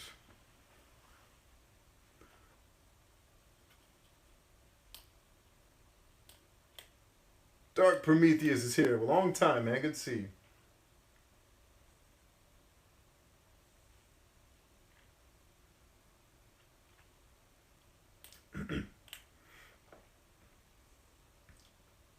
Awesome. Miss B.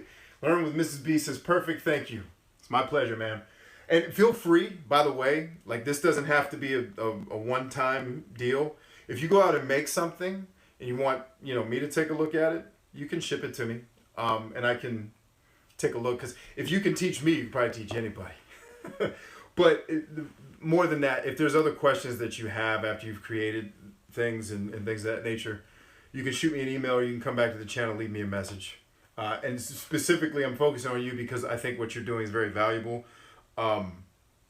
Educators have a special place in my heart, not just because my wife was one for a couple years, but more importantly because I have children and I understand how important. I spend a lot of time educating my children, and the people that give of their lives to make sure that my kids get education is very important to me. So please feel free to contact me if there's something that I can help you with in that regard.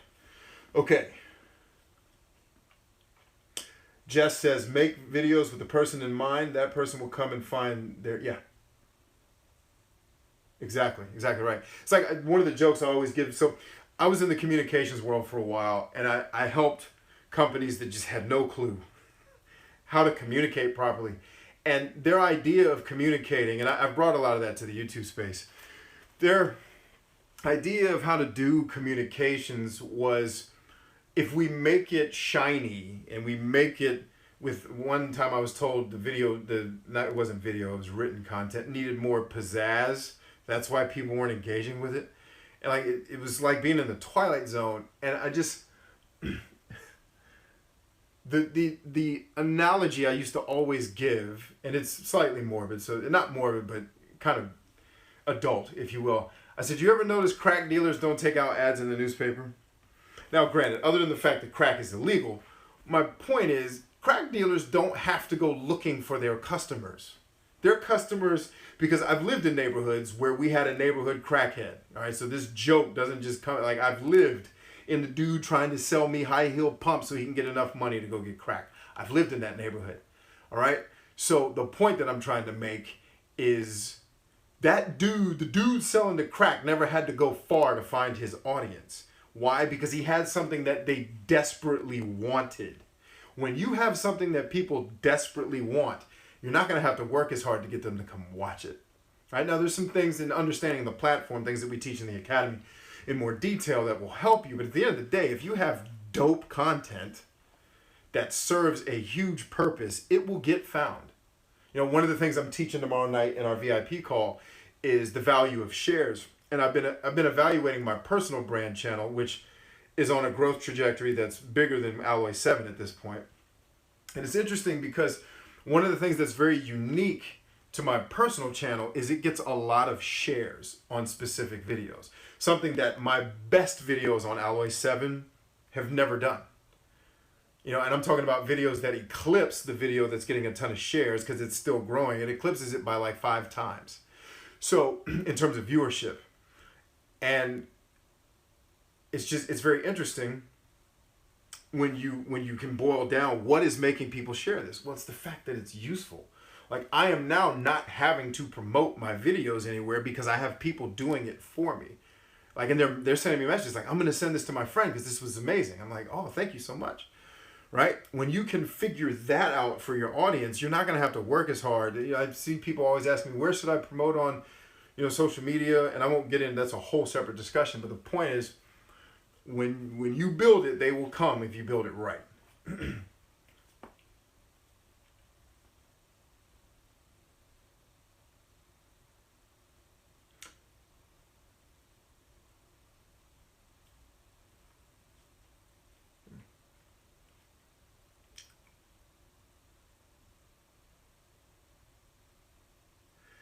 Let's see, Alex says, I have made videos in the last 5 days are you saying you haven't made videos due to a lack of encouragement? Tommy says, sometimes you don't know you have something they want. When Tales of Symphonia hit PC this year, it was a buggy mess and it came up on the RPG communities on YouTube. I did a bunch of blogs about it. Yeah, sometimes you don't know. So it's just like the stock market. You can't predict what's going to happen, right? You can, you can invest smartly. That's a whole separate discussion, telling people how to, and I'm not a financial advisor, so I can't tell you, I cannot tell you how to spend your money. My point is, people think that like they can predict what's going to be hot on the stock market. It's a myth. You can't, there's no way to do that. The stock market, just like everything else on the planet, is driven by emotional human beings. And I don't mean like unbalanced emotional people. I mean human beings are emotional creatures. We are driven by emotion. Not by feelings, but by emotion. It's what drives our action. And so that makes us a highly irrational species at many given times that react to things that aren't necessarily rational, but emotional. And by rational, I don't mean like sane. I mean the difference between rational and emotional. And as such, it's hard to predict because people are going to react emotionally to what's happening around them. YouTube, Facebook, all this. By the way, YouTube, Facebook, none of this stuff is new. I hope you guys understand that. That's another thing we're going to be teaching in more detail in the academy. This is just the same song that's been playing for the last 100 years. It's just got a different packaging on it. And when you understand the biology and the psychology of marketing, a lot of this stuff gets easier to understand why things work the way they do. All right, anyway.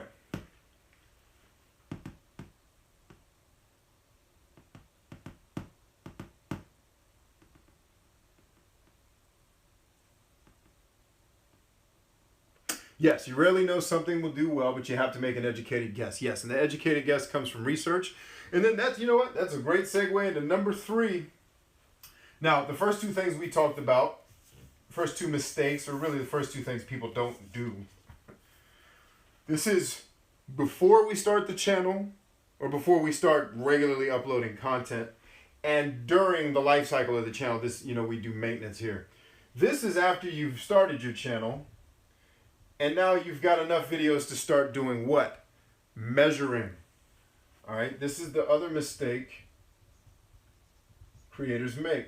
And Wells Knight's comment is a great segue into this. Remember, the business that doesn't take inventory goes out of business. It's an old cliche, but it's absolutely true. If you're not taking inventory of what's working and what's not working, and we're talking about analytics here, by the way. If you're not taking that inventory, you're not going to know, like Will said, you have to make an educated guess. Now, the educated guess should be based on some research that you've done. There's a lot of tools out there that will help you do that. Again, I actually show you how to use a lot of those tools in the academy. That's an hour-long discussion we're not going to have here. But once you've got a good sample size of content, you then need to go through and figure out, okay, what's working, what's not working. So you need to get a working knowledge of how to deal. I can't tell you how many creators are like, oh, I never use my analytics. I don't know how to use them. There's probably thousands of tutorials out there, and Tim will show you how to do it. I have videos where I've done it. I have very specific, like hour-long coaching videos where I do it in our academy. But the point is, at least go through the YouTube Academy that they provide and get a basic knowledge of how to look at your metrics, look at your analytics and what those things mean. Because you're going to make an educated guess, then you need to be able to evaluate whether or not this is something you should continue to do. And just looking at your view count is not always going to tell the whole story. Because view counts, depending on your strategy, your plan, view counts can be misleading. You know what I mean? Like my video that has almost 2 million views is something I would never want to keep creating. So just because that has 2 million views, it doesn't mean, oh, now I'm winning, let's make 50 more of those. Why? Because the audience, it would get dull. I'd have to start fabricating content. And to me, that's somewhat, it's not necessarily malicious, but it's certainly slightly misleading if every month I'm putting that type of video out when there's been no changes or updates.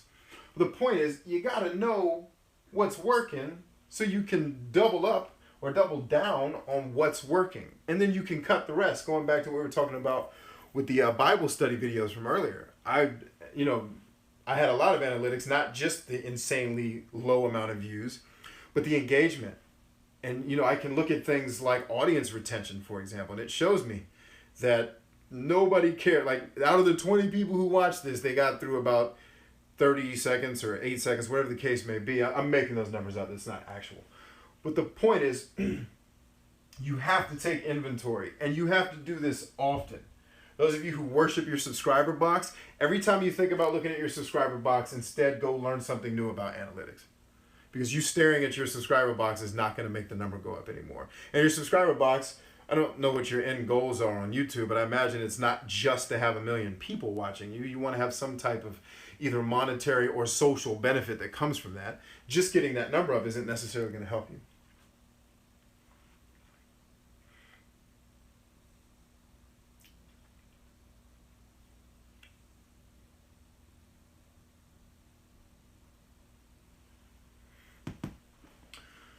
So, sorry, I'm taking a look over here, make sure I'm not missing questions.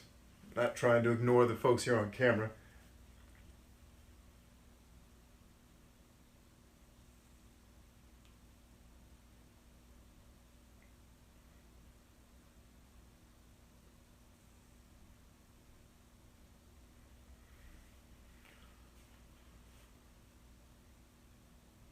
Okay, good. Looks like Wells Knight's taking care of some of the questions in there. It's excellent. It's teamwork, man. This is a community. We're all friends here. So you got to get good at, and this goes from entrepreneurs. I know some of you are educators here tonight. Some of you are business folks who just want to be able to use YouTube to engage with a new set of leads, new customers. Maybe you're not selling something. Maybe, some of the products that I make aren't for sale. They're just things that I do, but I use YouTube to promote. Hey, I've got this thing that can really help your life. If you fall into this category, you should check it out, right? And so if you're not taking inventory and knowing, like I know what's working on both of my, I guess you can count all three. Like I have a second gaming channel now, but I just upload videos there kind of for fun. I don't at this point in my life have really any aspirations for becoming a full-time gaming YouTuber. Again, going back to what I know I'm great at, for a lot of years, just to give you an example of experimentation and learning, I tried to combine these two things, and they are congruent, by the way. But the problem was what I was trying to educate people on was not congruent with what they were watching. If I was an expert in a specific type of game, I can combine these two, right? But I was trying to combine what I do just in life and business and things here with gaming videos, and it's not congruent. So you have to know what is working, and there's a bunch of different ways we can do that. I don't have time to talk about it all here. I go into, like I said, with our folks on our private Facebook page in our academy, we go into a ton of detail about how to get that done, how to understand. Like I give you specific analytics pages you have to review, and then I tell you what those numbers actually mean to you. Like what, so for example, what does your traffic sources tell you about your content? What can you glean when you go to your traffic sources page? in your analytics, what can you take away from that? There's a bunch of different things you can take away, especially when you look at it, the 70 million different ways you can configure it and look at it.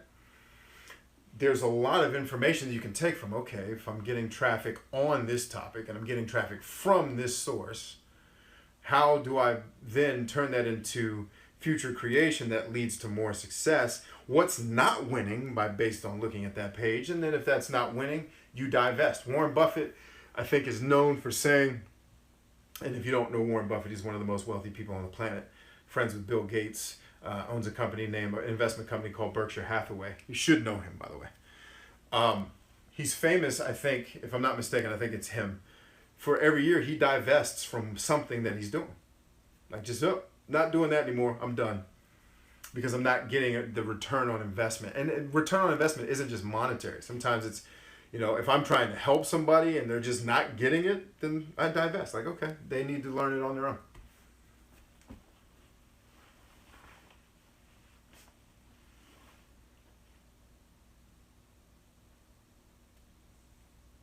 Yep, Wells just gave another nugget of wisdom.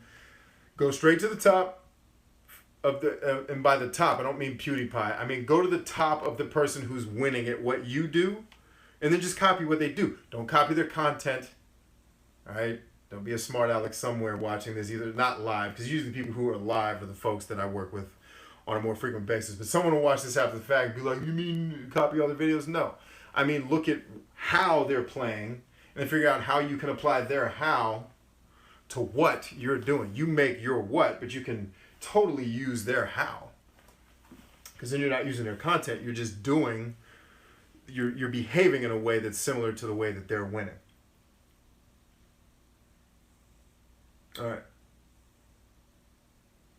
Another great content from Wells. It takes a very long time to find yourself as a content creator and an entertainer. Yes, it's so true. So very true. So, for example, it took me a lot of years to realize that the road I was taking as an entertainer, I needed to divest from that and become more of an educator. Because interestingly enough, if you went back and were able to listen to my music, it was about empowering people and educating people through rhyme and through song. Again, going back to the education in gaming, not necessarily completely incongruent. I know that's not a word, but I'm using it because I'm making it up because I don't know a better word for it. Or maybe I'm just lazy. But the trying to entertain and educate people the way I was doing wasn't congruent. And it couldn't draw a following. So I had to figure out as I got older, I was like, maybe, I loved performing. I loved being on stage. But the reason why I was on stage, there was a deeper meaning of it for me that the audience didn't care about. So it was like, while I do enjoy the reaction I get from an audience that's taking in what I'm doing, whether I'm singing or rapping or playing the drums, I love that engagement. But at the end of the day, I wanted there to be a takeaway that was beyond just sheer entertainment. And that was so I had a conversation with a very prominent person in the music industry. She was kind enough to give me some of her time. And I had some questions for her years and years ago when I was really considering doing music full time. And I just said, ma'am, if you got 5 seconds to talk to me, I need some mentorship. Here's what I'm going through. Here's what I'm doing. And she gave me some of the best advice that I've ever received, not just as an entertainer, but I've applied it to business and across the board. And, when she gave me that advice, it helped me realize, I don't need to be pursuing a career in music. I can still play music. Like what you can't see behind you in my office here is my drum set, right? And so I still can play music. I still sometimes will get invited to do shows and sometimes even get paid for it. But it's not what I'm trying to build my life strategy around, which is the core of what I do is life strategy. What I do here on Alloy 7 is just a part of that life strategy, okay? It's helping people holistically, not just helping them with social media or YouTube or Facebook or whatever the case may be. The point there is it helped me understand, okay, this is not where I need to play. So I found myself as a creator entertainment wasn't the vein that I needed to be in. I needed to be on the education side, and I needed to figure out how to make that transition. And it took me a lot of years to figure out how to do it, because there's still a part of me that wants to entertain because I enjoy it. Like, I considered pursuing stand-up comedy, and I'm like, it's too late in the game for me to start pursuing that and then try to build an entire career that would take me another 10 years of practicing and refining my material and going to clubs and getting booed out of them. Like, I just had to cut ties. Like, I can still entertain as a hobby, but it doesn't need to be my major focus. My major focus needs to be what I'm particularly good at, which is inspiring hearts and leading leaders. Period. That's it. That is my strongest skill set. So, and developing leaders, not just leading leaders, but developing leaders. Okay? Developing people professionally. That's where I live. So I can't do that in music. I can't make a song that makes you a better business person. I'd love it if I could do that, but I can't.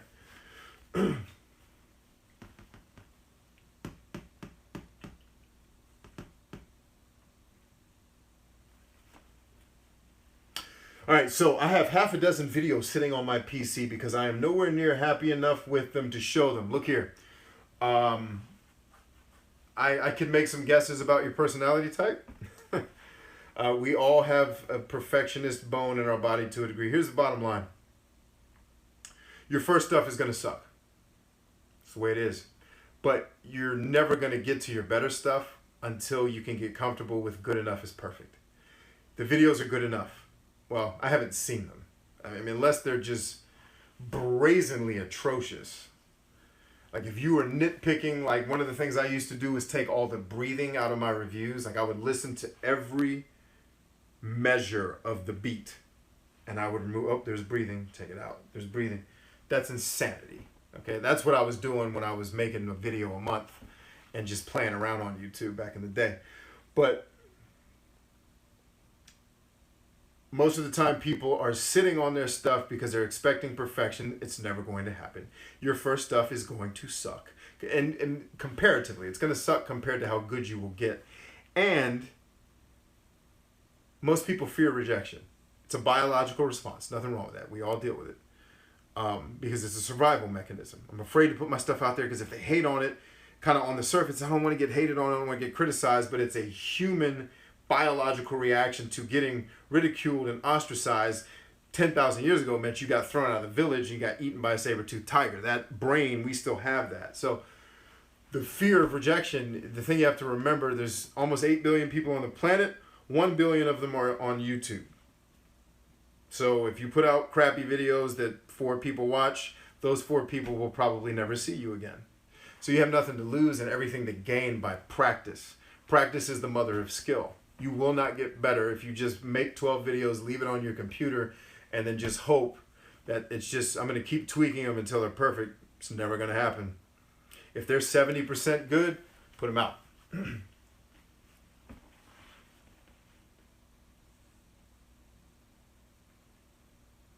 Yeah, now if your video, like Guardian Soul Blaze talking about, like if your video is actually broken, if it has issues, that I understand. But if it's just, what I find with a lot of creators is they nitpick stuff to death because they're afraid to put it out there. And what you don't understand is people aren't coming to YouTube looking for Hollywood production, man. I mean, they'll watch it if it's good, but that's, the expectation is never usually like, I can't believe he didn't put that filter on his voice track that, 3 other audio engineers know about.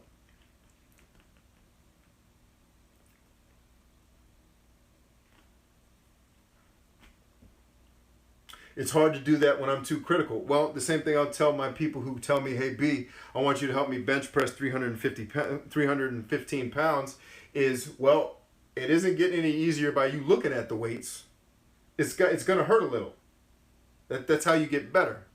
You put yourself through a little bit of strain and pain, then you get better every time you do it. And you get more comfortable with it. Fear of rejection is one of the things holding me back. It's hard to overcome. So here's how, here's an easy way to address it. You're going to get rejection. Let's just go ahead and accept that somebody somewhere is going to reject your work. I don't care how good you make your videos. Some psychopath, some jealous person or just someone who genuinely hates what you're saying is going to react.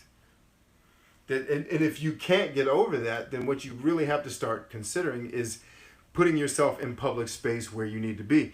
Maybe you're better served being a behind the scenes guy supporting someone else who's doing this type of work. Because if you can't deal with rejection, this is probably not the play. Like we all don't like it. Don't get me wrong. Like I'm not trying to pretend like I'm some tough guy. Like nothing affects me. That's nonsense. What I'm saying is, if you can't, like if you physically can't deal with it, then you might have to consider: is this really right for you? You know, if you're not willing to go through a little bit of that pain, because that's going to happen. I guarantee it. You know, the only thing worse than that is if stuff is so terrible that nobody watches it. Like I would rather get 100 downvotes than nobody watch my video, because then at least I know I elicited something. You know, like my Fallout 4 review doesn't have a lot of views, but it has a lot of angry people. Why does that make me happy? Because I said something that obviously it wasn't intentional, but I said something that struck people. It was polarizing. That means what I had to say was significant. Now, it was significantly bad to most people. Who cares? Who cares? I just like the fact that it wasn't ignored.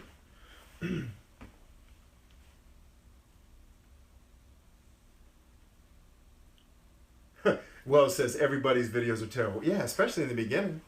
I mean, look at how much editing I don't do here. Again, come on. Let's go. Get the videos out there.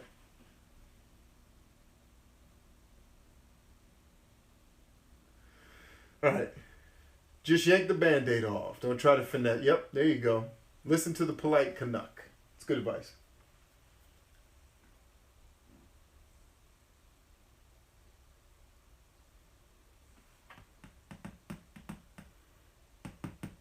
Yeah, it's just really about recognizing perfectionism for what it is. It's fear of rejection.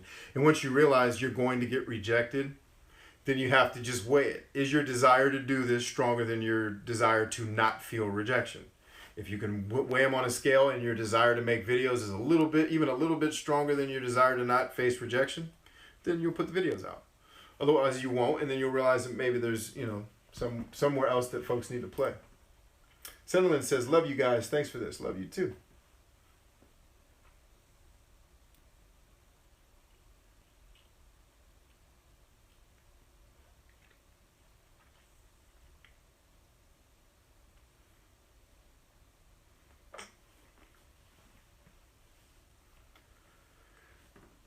Yeah, I'd gladly take 1 million haters if I had 100 million people following me on that PewDiePie comment. Like, are you kidding me?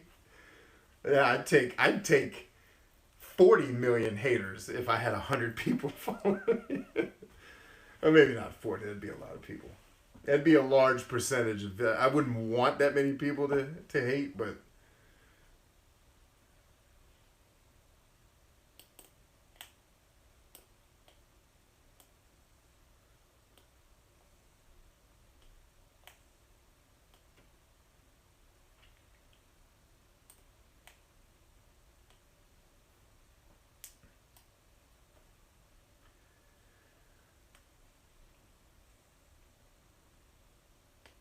All right.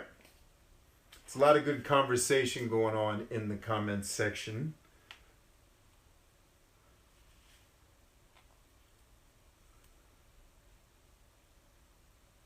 So let's review, and then I'll open the floor to a couple of questions, and then I'm going to go drink some protein and probably go to sleep. Oh, yeah. Definitely about that time. So remember, the 3 mistakes or the 3 things people leave out is they don't have a strategy, they don't build a plan to support the strategy, and they don't measure what they're doing in the YouTube space once they have a big enough body of work to start measuring what's winning and what's losing. And then you can add a 4th one here kind of as a bonus. Even if they are measuring, then they're not pivoting. One of the things I find with so many people is that they stubbornly keep trying something, like thinking, if I just keep trying, like they got some really bad advice. If you just keep trying, Timmy, you'll eventually win. Not if Timmy is trying to be a professional football player and he's 4'11". Timmy's not gonna win that one. So kind of the 4th bonus tip here is, once you've done your strategy and you figured out how you're going to deliver on that strategy with good planning. And now you've put out some stuff you're starting to measure. Once you measure, then you need to adjust, because inevitably you're going to make assumptions. Some of them are not going to be optimal. You're going to have to make, and I don't mean you have to make huge adjustments like you go from making gaming to a beauty channel. I mean simple stuff like what I'm covering isn't really working with my audience. Maybe I experiment with something different, or I stay within the same theme, but I tweak it a little bit because I see I'm starting to get some wins in some other areas. So these are the 3 things that I watch time and time. And this isn't just a YouTube thing. Please understand me. This is what I have been coaching and doing as, you know, as a business owner myself, as a manager, managing other people's businesses. This is something that this plagues everybody. Okay, I don't care. Even successful businesses get this wrong sometimes. I've seen it. I don't know how many times where they can't actually figure out a strategy, build a legitimate plan that helps them get there, and then start measuring what's actually working. Okay, so if you're a YouTuber that's just starting out, or if you're a small business who's just starting out, do not be discouraged by the fact that all of this doesn't immediately make exact sense to you. This takes practice, this takes time. Many of us have been in the game of doing this for a very, very long time. Okay, and I don't mean, like, I'm not that old, so it's not like I've been doing it for 50 years. But the point is, a lot of us have more practice at this, so it's going to be a little bit more natural for us to be able to do it and do things more quickly than you might if you're just starting out. Okay, but when you get that practice and you apply these principles, it will stop you from the inevitable brick wall that I watch so many businesses run into, where they're trying to reach their desired goals and it's just not happening. You know, whether it's a marketing issue, whether it's a communications issue, whether it's a management issue within the company, and even on a YouTube channel where it's someone's just not getting the views they want to see. It's typically because, simply enough, they haven't found their audience and they don't know what that audience wants, and they're not creating content in a way that the audience wants to receive it, and then understanding the principles of how search works in order to make that content show up in front of the people that they want to see it. All right, so you don't get those things wrong, and we've had an entire discussion tonight about how we fix it, how we address it, how we go forward with some pretty good examples there. I will open the floor for questions. Go ahead and take a screenshot if you will. I'm also going to give you guys access to some cool stuff. So remember, for those of you who are in the Ninja Academy, specifically, because I know a bunch of you are here. I saw Steve. I saw the Polite Canuck. Wells is here. If you're in the Ninja Academy and you're a VIP, we have a private live call tomorrow night at 9 o'clock. Do not forget. We're going to be talking about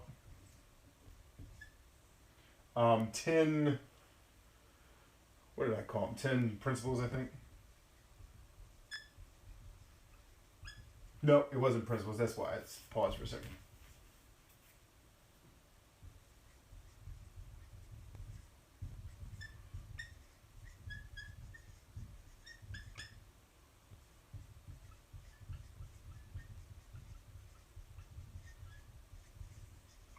All right, so the first thing we're going to be talking about tomorrow night is the 10 rules to building a successful company. I did not make these rules up.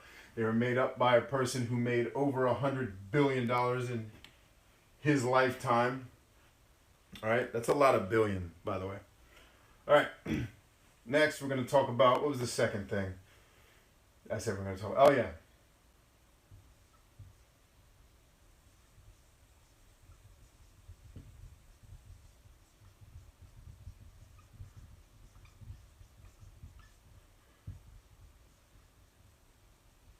So VIPs will be talking about preparing for financial freedom. This is a mindset thing. This isn't like what you're going to do with your taxes and your bank account and stuff like that.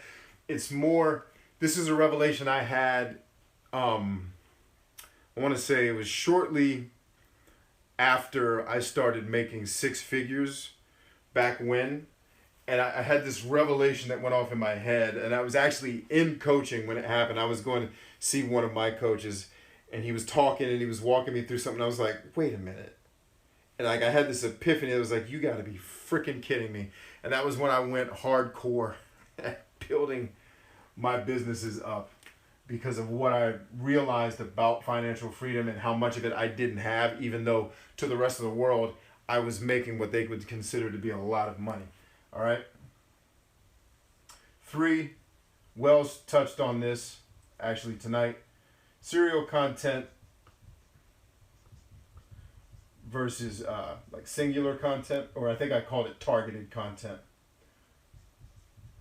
And that's talking about, so like if you're doing a vlog that's a long series, or you're doing a Let's Play series, what are the pros and cons of attacking serial content versus targeted, kind of one-off content that doesn't have 20 to 100 episodes in it? There are pros to both. There are, I don't say there's necessarily cons to both. There's just things that both types of content do extremely well that the other one doesn't. Okay, so we're going to talk about that. And we're going to talk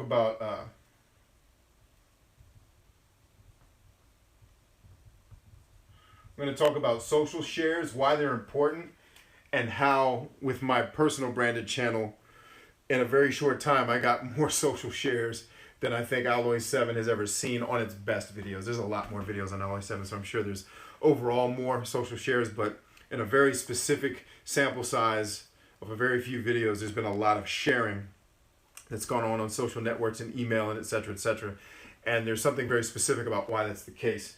So we're going to talk about how we did that and why it's important, because I've seen a correlation between that social sharing and the engagement and the comments and the amount of views these videos are getting. And it wasn't a happy accident. I targeted this audience very specifically. But there are things that, even though I targeted a very specific audience, the audience I actually ended up with was slightly different. And going back to measuring and then adjusting, I measured and then adjusted. All right, so in our VIP call, we're going to be talking about those things tonight. But again, that's only for our Ninja Academy VIPs. But I know a lot of you are on here, so I wanted to remind you that we are meeting tomorrow. And seats are limited, even for VIPs, so make sure you get there on time. Otherwise, you'll be in the comment section and not able to actually talk to me. But actually, I'm not even going to write it on the board. If you look in the description of this video, you'll see my survival guide ebook, totally free. It'll take you to my website. It'll put you on my mailing list, and then you'll get an email that has a link to where you can download the book. And then there's a couple emails that I send out after you join that kind of tells my story and the mistakes. I love focusing, the people in the academy will tell you, I love focusing more on my failures than my successes, because there's way more that you can learn from me screwing things up than you can learn from me winning, because most of my winning comes from all the stuff I screwed up, right? And so in this series of emails, I show you a lot of things that I screwed up and did wrong. And wrong's probably too strong. Things that I didn't do optimally, things that I could have done better, things that I was stubborn. Like the stuff I harp on you guys about is usually because I've done all the stuff I'm fussing about. And I know it doesn't work, so I'm trying to help you avoid it.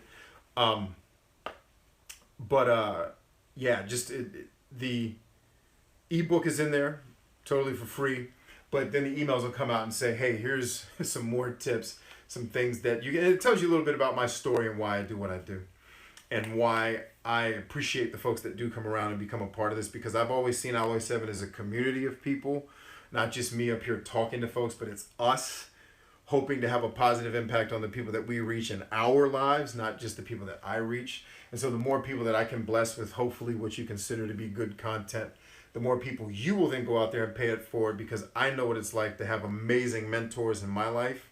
And if I can pass just a little bit of their wisdom on, then I feel like I will have done my job on this thing we call Earth. All right, questions? Jess Ann says, finish the ebook and it's great. Thank you. I'm glad you dug it.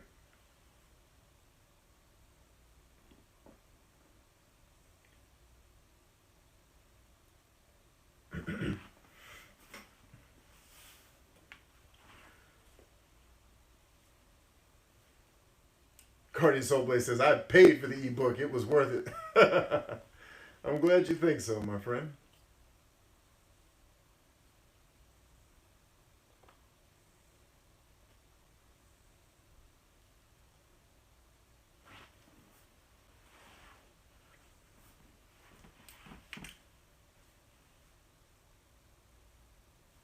So, Games and Wario says, I have an audience retention 127. 127. You're talking about that's your average audience retention? Does that mean I need to make videos that are a minute and 27 seconds long? No.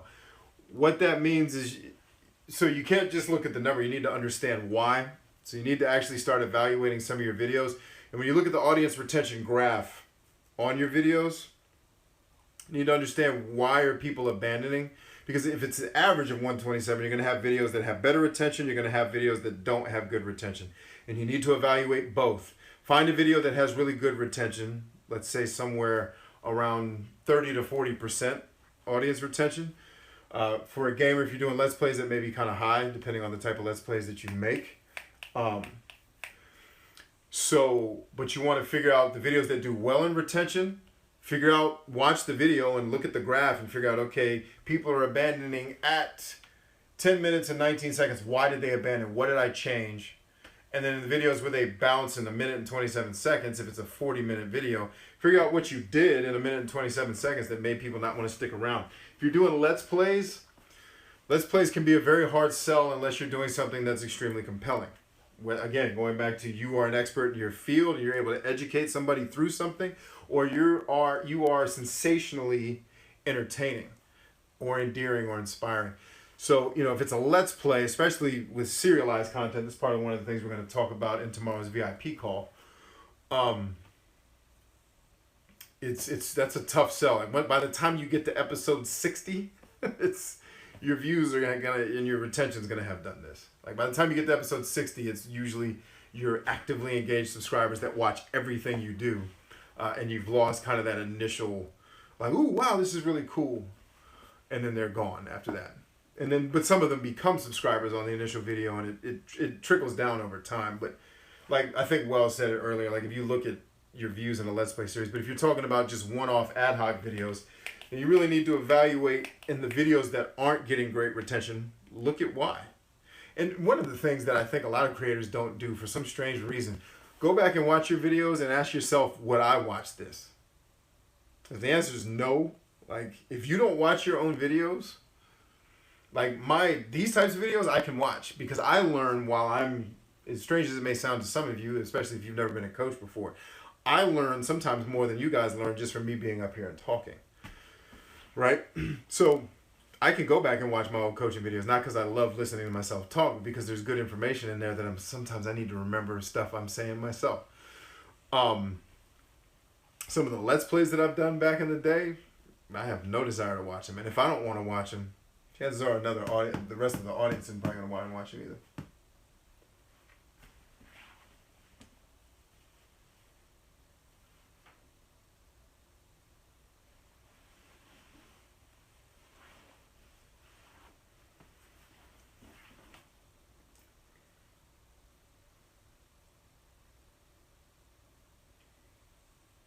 All right, any more comments and questions? Does anybody have any questions about the Ninja Academy that I've been talking about? If you do, leave them for me. And because you love listening to yourself talk. All right. I confess. Always love to have somebody that can jab me who's actually good at it. Hey, the game machine's here. What's up, bro?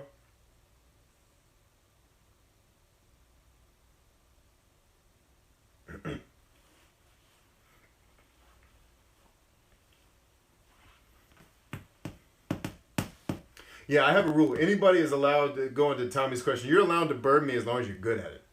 Like, if you're going to clown me, make it good enough to make me laugh, we'll be friends forever.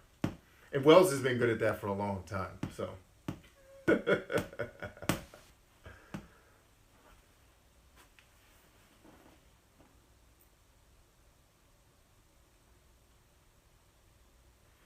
All right, so the Ninja Academy is where, so picture what we're doing here, but with a smaller group and way more focused. Like when I'm talking about strategy on the board, you weren't here for it, but I actually walk you through how to build one, something that I'm not going to be able to do in a video where I'm talking about 3 tips. That in and of itself, I think is almost a 2-hour video.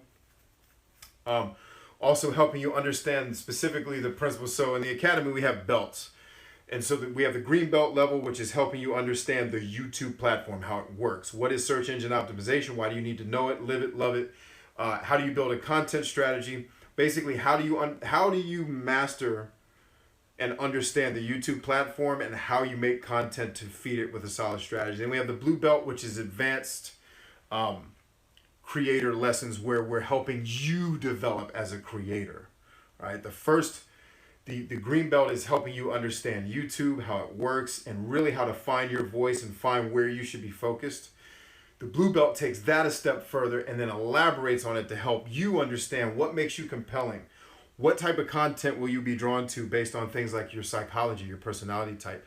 But then more importantly, how can you take the lessons from the green belt and then build upon them, not just with SEO, but understanding the overarching idea of strategy in great detail, like what we talked about tonight. Then we have the black belt, which is called the business builder one, which is where I'm showing you how, I show not just but how people make money, either using their YouTube channel or how businesses are built and then can integrate YouTube into their business. Like, that's basically what I do. YouTube is an integration piece for me, and it's a way for me to reach people, give them content that blesses their lives. But the benefit that I get out of it as well, it's mutual. I have folks that join programs, they're paid programs, and then that helps me, the revenue we make from that helps me continue to make videos, continue to get, like, I have a brand new awesome camera stand now, so it doesn't look like we're in an old 1960s Batman show, because my camera stand was all jacked up. This one here, hopefully this isn't going to mess up the camera. So this is the one we were using before, and it didn't have all the accoutrements, and it's too low. Like, you can't, like, if I took this one and put it in front of the camera, you'd actually be able to see it. This one actually wasn't big enough for what I was trying to do. So stuff like that. But it also helps me to create more content for folks that need help. Not just building a YouTube channel, because that's not really my thing. I want you to build something valuable. My focus is helping you imagine, what if you were creating something that actually helps somebody in their life? Whether it's gaming, whether it's education, whatever the case may be. What if I could help you understand how to make that as valuable as possible, then help you get it in front of people, then help you understand how other people on the internet, myself included, make money from selling products, building services, doing consulting, building email lists, and doing affiliate marketing, things like that. Okay, that's kind of the progression. And so we also have the VIP program, which is in addition to the Ninja Academy, which is what we're going to be doing tomorrow night. It's a call like this one, except we're actually talking to one another. So I'm not talking and they're leaving comments. We're talking actually where I can hear them, they can hear me. And I'm not only walking them through, like, these are the things. So this is an example of what we're going to be coaching on tomorrow. 10 rules to building a successful business, preparing for financial freedom mentally, how to build the right mindset for it. What's the pros and cons of serial content versus targeted content, and then what is the value of getting your content shared? Not you sharing it on social media, but other people sharing your content. So, and this is something we do every single month. And then we do a VIP question and answer session where all the VIPs, and we've literally, this is no joke, have had VIP sessions go for 7 hours. Like, we had to take a food and bathroom break in the middle of it. I think the second one we did, because it was a 7-hour coaching session, because everyone had that many questions. Now, I typically don't go 7 hours anymore because I'm so busy doing not just what I do here on YouTube, but what I do in real life, coaching people, all right, and doing consulting and working with businesses. And I work with a lot of small businesses too, churches. I've helped public sector, I've helped private sector, you name it. So there's a lot of different things that I do that are now, and now I have kids that are crying for my time, not crying for my time, but they're pulling me in different directions in time. So we typically don't go 7 hours anymore, but we typically average anywhere from an hour to maybe 3 hours at the most. And it's, then we have a private Facebook group as well, where everyone can ask questions, and it's not just me answering. We have people like Wells Knight there. You can look at his channel and see how successful he is. Because here's the cool part. I don't know everything. I don't have experience in everything that's specific to YouTube. Now, I'm usually pretty unstumpable about how the platform works, but there are people out there, there are creators who have experiences that I don't have. So we've created a social environment, because YouTube won't create one for whatever reason. So we do it on Facebook. And I know YouTube's building one, but come on. It's freaking it's 11 years later. We shouldn't still be waiting. So it's an opportunity for people to ask questions, have discussions there. I also post practical exercises, things that force you to do the strategy stuff that we were talking about here tonight. So it's really just a community of creators that want to help each other win at whatever we are trying to win at. Hopefully that answered your question. B, an easy to read business book. Easy to read business books that you recommend. I cannot recommend this book enough. It's not just business, it's a life book too, but it's related to business. I would start there. It's one of my most favorite books of all time. Just hands down. That book, it's like 50 pages. It'll take you a half hour to read it maybe. It's very small. But that book will literally change your life. It's extremely easy to read. You will not be able to put it down.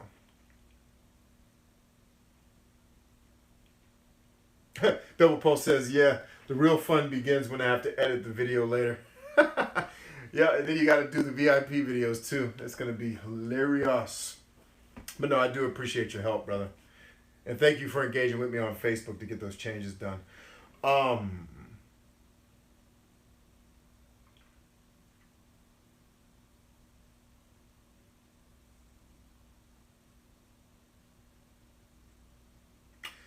So Bet says, Street Sack, I'm 110% interested. Always down to learn anything that helps the grind. Really interested in Ninja. So Street Sack, if you are interested, in the video description below, I have a link to the Ninja Academy. You can click on it, get more information there. You can sign up. You can join us. Here's the cool part. You do not have to be in the black belt to be a VIP. You can be a VIP at any level, which means you can come on the calls with us. It doesn't matter. I mean, black belt obviously is going to be the most value. But, you know, we have different pricing structures because we understand not everybody can afford everything we offer. So take a look at it. If you have other questions, my email is on the website, or our team's email is on the website, but I respond to it a lot. So you can email that, and I will get back to you.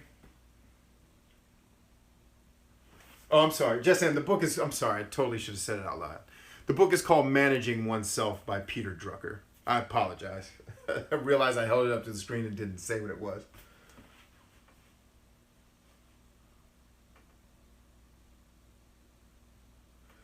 So Black Prince says, did you read Law of Attraction? I have skimmed it. I don't think I read that entire book. I'm aware of it, though. Mort Drucker from Mad Magazine. No, it's Peter Drucker, essentially the Albert Einstein of business.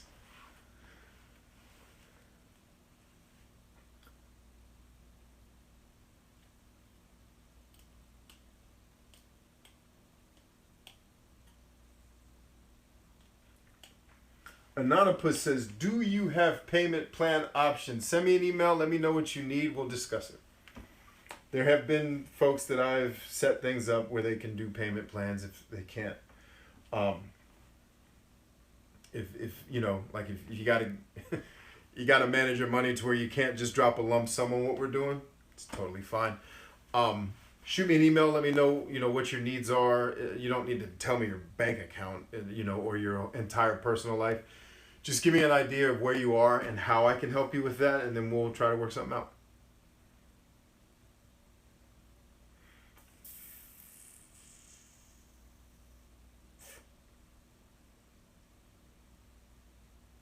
Steve says, I remember that call that lasted 7 hours. Nautipa says, thank you. Yeah, anytime, anytime. And so for those of you that are interested, one of the things I'll encourage you to do with the book, with the whatever it is, don't drag your feet. Because one of my coaches literally, he did an experiment during a coaching session with us one time, and it was hilarious. He's like, I have this program, it costs $1,000. Right now, today, during this coaching live, I was physically with him. He's like, if you go to my website, and here's the link, you can have it for, I think he gave it away for like $100. And he's like, you know what's so sad about this? Is he's like, first of all, that program, he was like, I paid my coach, you know, I think he paid him like $50,000 to teach him the stuff that he sold for $1,000. And he's like, the sad thing is I'm giving it to you for $100. He's like, and only 2% of the people in this room will go actually do it. He's like, I'm literally giving you the backdoor link to my website. Because he's like, I haven't taken it down. I haven't taken down the deal. It's just people don't know it's there. He's like, and only 2% will take advantage of it. He's like, the rest of you, he's like, even if you want it, you will forget about it and then just never do it. So I'll encourage you, if it's something that you're interested in, this is something that I wholeheartedly believe in and I dedicate a lot of my heart, soul, and time to. And we do like, if you get in it for 30 days and it's just like, this is totally not for me, then we can totally issue a refund. So there's no inherent risk in that regard. So if it's something that you really, really want to do. Now, if it's something that you can't do, because I've had people be like, I'm going to try to, people are like, I'm going to get a third job. Like, no, don't. Like, get life together first. YouTube will wait. If you can't do it, don't. Get the free stuff. I have probably 100 hours of free content on YouTube. All right? It's not going to give you all the detail, obviously, we talk about in the paid programs, but it will get you started if you're in a position where you can't make that call. But if you can make the call, it's definitely worth your time. All right.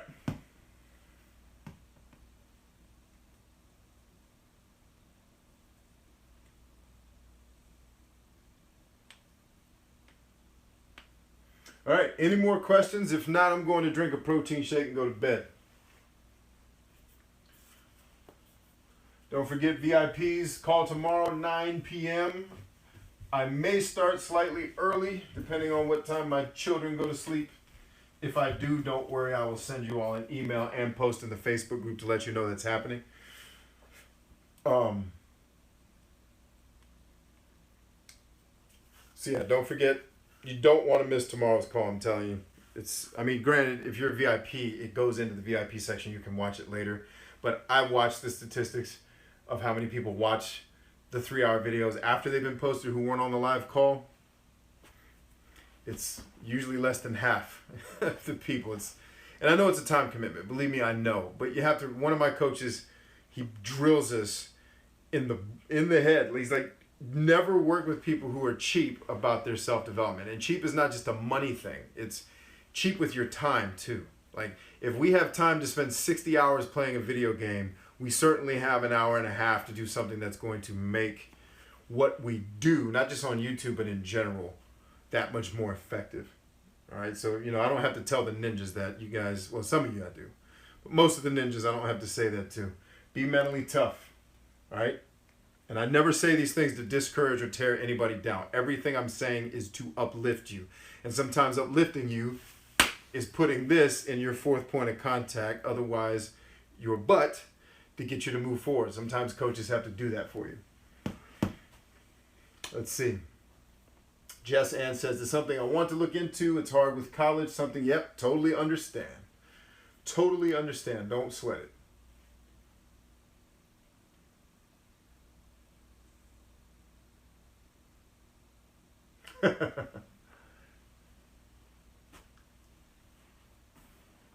Cool.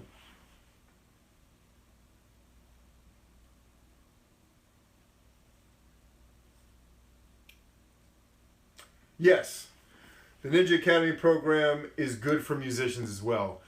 I used to be, I don't know if you were on the beginning of the call, I actually started as a musician before I transitioned into doing gaming, and then I've always been some type of coach, whether it's coaching football, coaching people physically, doing, coaching soldiers as as an officer in the military. Like, that's always been a part of my life. But music was my introduction to YouTube. The first thing I started doing on YouTube was comedy videos and music. Neither of which were very good, which is why I do what I do now. Well, the point is, yes, what we're talking about will help with musicians. Specifically, musicians would probably benefit from the VIP so that we can talk one-on-one, because there's some personal experience I have both as a live musician, putting out an album, what that means, how we can use YouTube to help promote those things. Those are things that I have one video that I've made about that on the channel publicly, but that's something that I think you would benefit from an actual conversation with me on, so I can show you where musicians are not playing on YouTube and where they're just leaving money. Like, in my opinion now, history may prove me wrong, but I don't think I am wrong, because I know what actually works on YouTube, and musicians are not doing it, and it drives me nuts. When I made that video for musicians, like 200 of them watched it, because musicians aren't usually looking for coaching on YouTube. They're just using YouTube as a repository to upload their songs. I'm like, that's insane. Like, that can't be the only thing you do here. Anyway, I won't get on my soapbox. Just know that, yes, it'll be helpful for musicians. We actually have some musicians in the group. We've had artists. I mean, like actual like illustrators. So I know when I first started, it was the Gamers Academy because I was heavily focused on working with gamers, but then I pivoted. Once I hit the saturation point of I basically got the entire gaming market who was interested in what I was doing, I was like, okay, now like I was telling you guys earlier with strategy, once you own the pond, 50% of my market, then it's time to expand.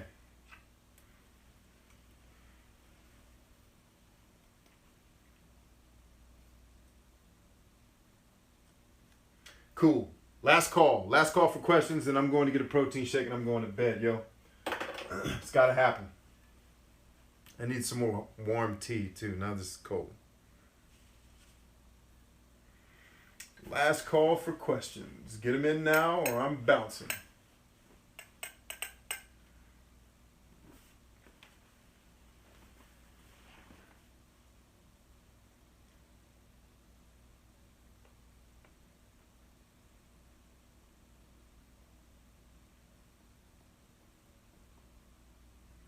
All right. Uh-oh. Wells Knight says, here's a question. Let's do it.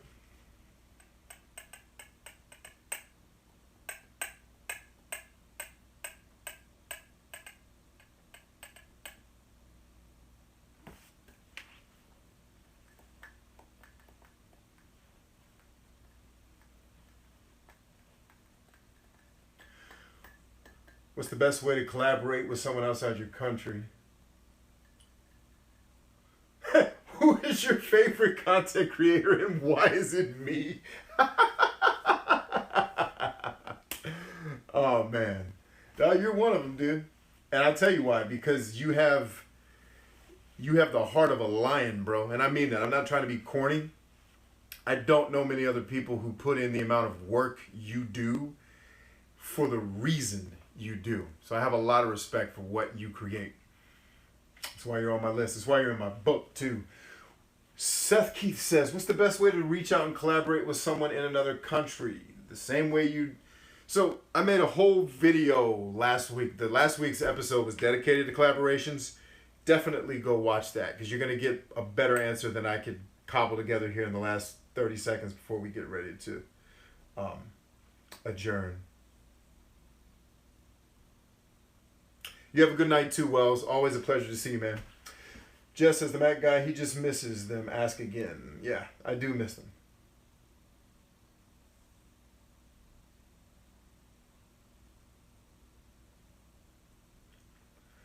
So Mac guy says, I only have about 10 videos so far. I have lots of ideas and I want to start posting 2 times each week. Should I go ahead and upload a few dozen or just start doing 2 per week? It really, in the very short term of your channel, that's not going to have a dramatic effect. I'd say do it how you want to do it. And then, I mean, it depends. Like if you're going to plan to do 2 videos a week going forward, then just start doing that. Because then that gets your, whatever audience you may have now, used to what you're going to be doing going forward. I'd say if your plan is to start posting 2 times a week, start posting 2 times a week.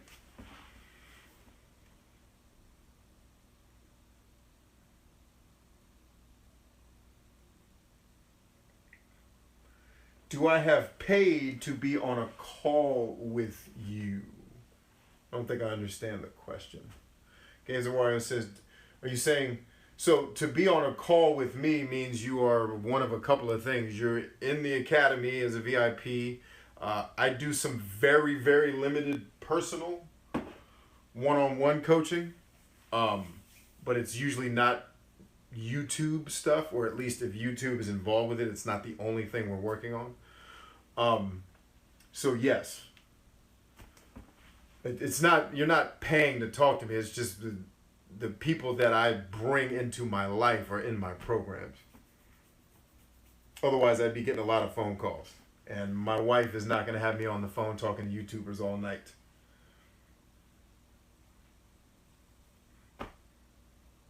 All right.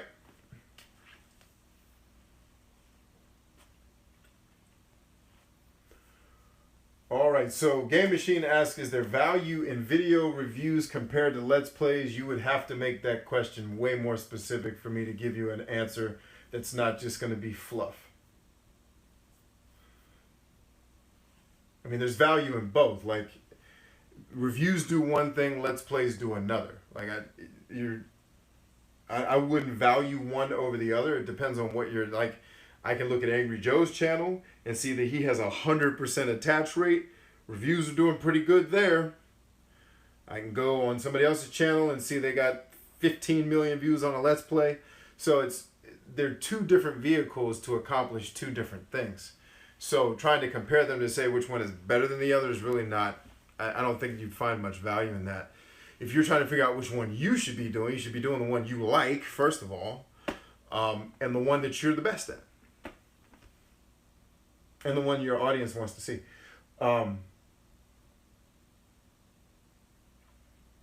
mean, and there's different types of Let's Plays. Like, when I do Let's Plays, they're like long reviews. You know, I do some discussion and topics, but usually it's me talking about what's going on in the game and critiquing what I love, what I dislike about a particular thing. So it really depends on what you're trying to accomplish. I wouldn't necessarily say one is pitted against the other. Helix BC, do you think that a channel can do gaming and art drawn on physical media? I'd have to know how you're doing the gaming part of that. Like, are you drawing gaming characters? Dude, my channel is a regional channel with local language, non-English.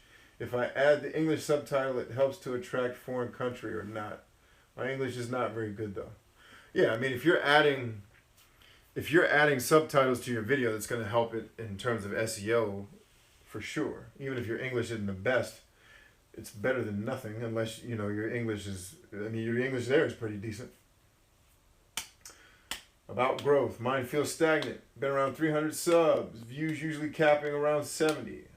I've done well, I think, optimizing. Then you need to, if you're optimizing well, because here's the deal, like, you can have the best SEO in the world, but you fail to do the first part of SEO, which is to actually make something that people want to watch. So even if it ranks first, I have videos that rank first for the chosen keyword or key phrase, and nobody watches them because nobody wants to see them. So you can optimize as much as you want, but you first need to optimize the content.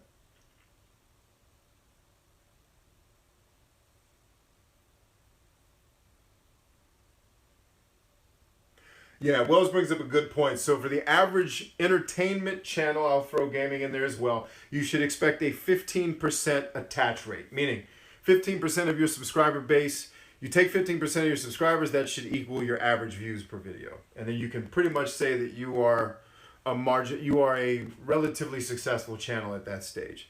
If you're getting 33%, then you're actually doing really well as I pointed out. So you got to look at numbers in terms of relativity. You can't go watch a huge channel. Well, he's getting 1 million, I'm only getting 50 views. Yeah, but if you have 100 subscribers and you're getting 50 views, that's actually good for where your channel is. And then it's about optimizing the content such that you can get more people to want to come watch you, to get more people to actually subscribe.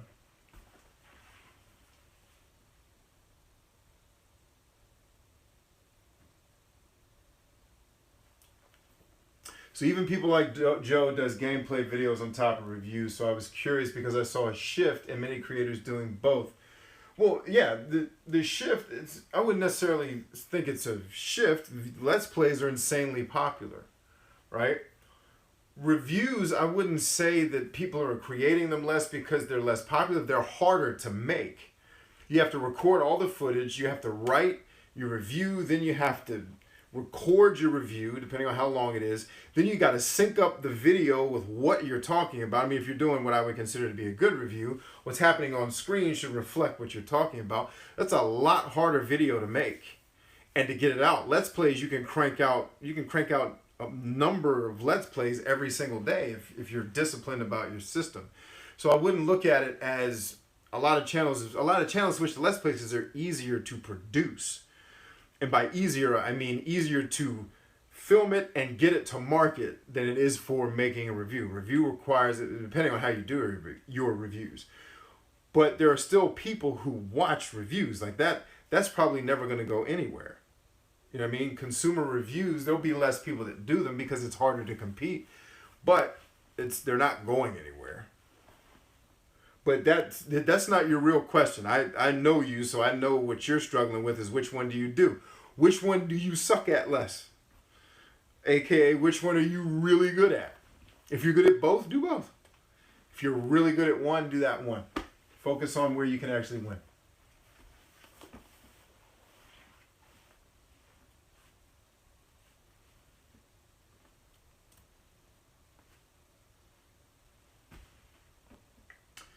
Yeah, so I'm glad Wells clarified that. There are things TubeBuddy does very well. Suggesting tags is not one of them. There's some facets to TubeBuddy that you can use to help you with your evaluation. Yeah, using it for suggested tags, not so much.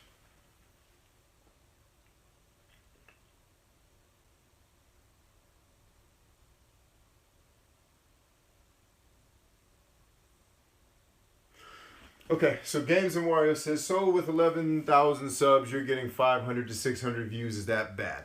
Remember, 15% was for entertainment channels. I'm an education and tips channel, and this is how it works. People want education and tips on three things. How do I get more money? How do I get more subscribers? How do I get more views? If I make one of those videos, I will get 50,000 views. In fact, I have one that has, I think, pushing 2 million views. Right? If I make an hour-long video, or in this case, a 3-hour-long video, talking about strategy and plans and stuff that most people can't be bothered to try to figure out, probably not going to get a ton of views. So is it bad? You don't want to think in terms of good and bad. You want to think in terms of effective and ineffective. Is 500 views effective for what I'm doing? Yep. Because the people who watched it live are the people that I cared about watching it the most. So it's not necessarily good or bad. It's the nature of the game. You make a 3-hour video, you can't expect 100,000 people to descend on that. At least not 100,000 people looking for YouTube coaching, because there's not. That's not going down. All right. Like if I was coaching something that's a little bit more mainstream, like if this was a Tony Robbins show, you could probably expect 50,000 people to sit up here and listen to me talk. If I were Tony Robbins, obviously. So yeah, you don't want to look in terms of good and bad. You want to know your market. You want to know your chosen vertical and know what works well there.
No, Dark Mistress, that's 500 views on the video, not per month.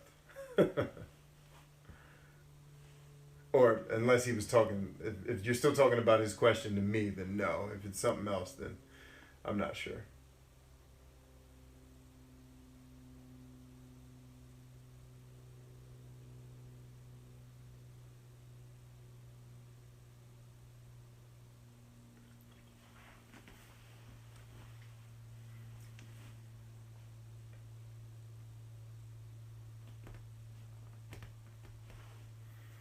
All right. I'm happy to let you guys keep chatting. Got time for one more question, and then I'm out.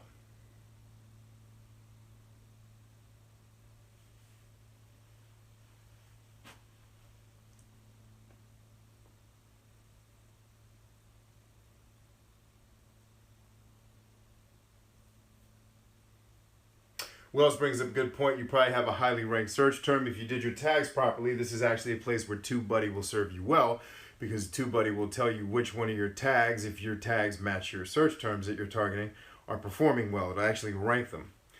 So it'll tell you where you're winning. Question, last question. BC, Do you think a channel can do live stream gaming and also do speed art episodes of drawing on physical media with colored pencils? Well, I don't think your question is can you do it? It's will it work? I don't know that those two things are congruent. But again, I think you're living more in the tactics. What are you trying to do with your channel? Like, go back to the beginning of the video where we were talking about strategy. What is it that you're trying to accomplish? Like, I get the product that you're trying to make, but who's the market you're trying to sell to? Because a better question for you to ask isn't, will these two things I want to do work? It's go find the people you're trying to reach and find out if that's what they want, and then you'll know. Once you understand the market that you're trying to reach and the effect that you want to have in that market, then you can go build a product. Are there people that want to watch you doing speed art episodes on physical media with colored pencils? Probably. Are there people who want to watch gaming live streams? Probably. Are those two people the same? Probably not. But I don't know because I don't do speed painting. I don't watch it. I'm not into it. But there may be a way to combine them. Like if you're doing speed art of something you were doing in a game, there's ways to make that congruent. But honestly, the answer to a lot of y'all's questions, guys and ladies, is you need to experiment. Okay, a lot of this stuff, you're talking about stuff that may not have been tried before. One, go research and see if is anybody already doing what you're trying to win at, because then it's proven that it works. If nobody's doing what you're trying to do, and this is a mistake people make in business a lot when it comes to strategy. They'll think, oh man, I was going to start an ice cream business, but there's like 1,000 ice cream businesses in the world. That means you want to have an ice cream business, because clearly if there's 1,000 of them, there's a lot of people that want ice cream. Most people will say, oh, nobody's making videos about Shrek 2. That's where I'm going to win. No, you're not. Because the reason why no one's making Shrek 2 videos is not because it's an untapped market. It's because there is no market for that. You see the difference? So you want to figure out who are you trying to reach. Again, everyone wants to focus on the what. It's 90% on the who. Then we'll talk about the what. Who do you want to reach? How do you want to reach them? Then I can tell you what videos to make. Most people have that backwards. Like, I want to make gaming videos and I want to, do, episodes of me playing poker. And it's like, that's fine. But what is your strategy? Not what you want to make, not the videos that you think would be cool. What is your strategy?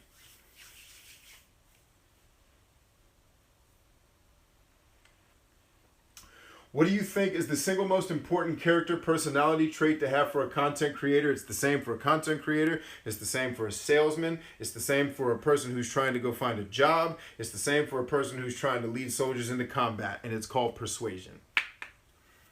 Hands down, persuasion and understanding how to persuade is the most important character personality trait. Doesn't matter if you're a content creator, salesman, it's all persuasion. It's all you are trying to get somebody to give you something, whether it's money, whether it's their time and their eyeballs. You are trying to persuade people to want to engage with you, and there are very specific ways to do that, of which you know very well.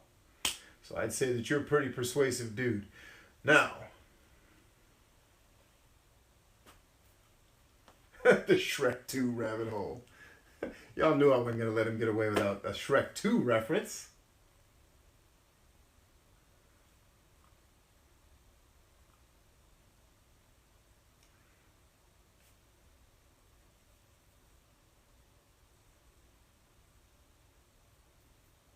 All right. Great question. I think that's a great question to end on, Wells. Very profound. Thank you for sharing. Thank you, everybody, for coming out. I want to really, really appreciate it. I'm also looking at the comments here just to make sure I'm not missing anything. So, yeah, drive and persistence are very important. They are. But if we're not persuasive, all the drive and persistence is not going to get people to want to be a part of what we're doing. We have to have some type of gravitas that makes people, and it's the same like if you're going into a job interview, you have to be able to persuade that person to want to work with you. Now, drive and persistence are ways that we can drive persuasion, but being persuasive. Like I'll give you a perfect example. I walked into the place where I get my protein shakes, and I heard the guy make a quote from a Sun Tzu book. And this literally happened. This is And I was not trying to be persuasive, but it just happened. I walked in to get my protein, and he made half of a Sun Tzu quote, and I finished it. And I told him which chapter it came from. He immediately said, "Do you want to work here?" I was persuasive because I showed that I cared what he was talking about. I showed that I was knowledgeable. And I showed that I knew, not just knowledgeable in general, but I knew what he was talking about and could speak it back to him. He immediately was like, "I want that dude to work here." Now, granted, I didn't want to work at the vitamin shop. I didn't have a desire to work there, but I was honored. I was like, "Wow, sir, thank you. I will have to respectfully decline." But that's what I mean. Like, I can have drive, I can have persistence, but at the end of the day, if I'm not persuasive, nobody's watching my videos. Nobody's engaging with me. That guy's not going to hire me if I'm a hard worker and I have a lot of drive. Those are things that you can't know until you've committed to engage with me. And in order for you to commit to engage with me, you got to be persuasive.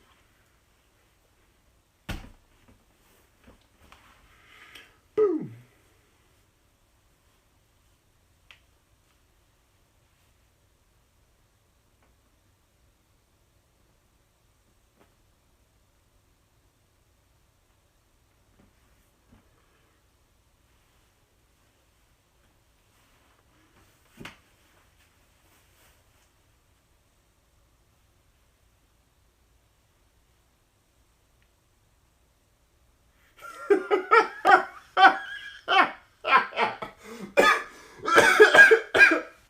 Oh, come on, man. But B, I'm an extremely persuasive person. I can sell my grandma a three-piece suit. I started my channel, though. I've uploaded a whole 10 videos and nobody loves me. I want to quit. And so here's the trick. There's the first person you have to persuade is you. And that's why you want to quit. And I know Wells is joking to prove a point, and he's absolutely right.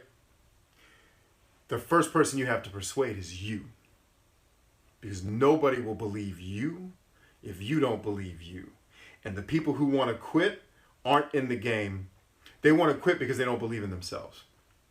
So drive and persistence can keep him in the game. Drive and persistence will never help Michael Jordan become Michael Jordan unless he believes that he can become Michael Jordan. And in order to do that, he's got to persuade himself. And that's the thing that people miss. They think persuasion starts with persuading other people. I have to convince myself that I'm valuable before I can tell someone else that I am. And that's a free tip. That's usually something I reserve for the behind-the-scenes conversation, but I'll throw that out there for the public tonight. That's usually one of our higher-level ninja conversations. Boom!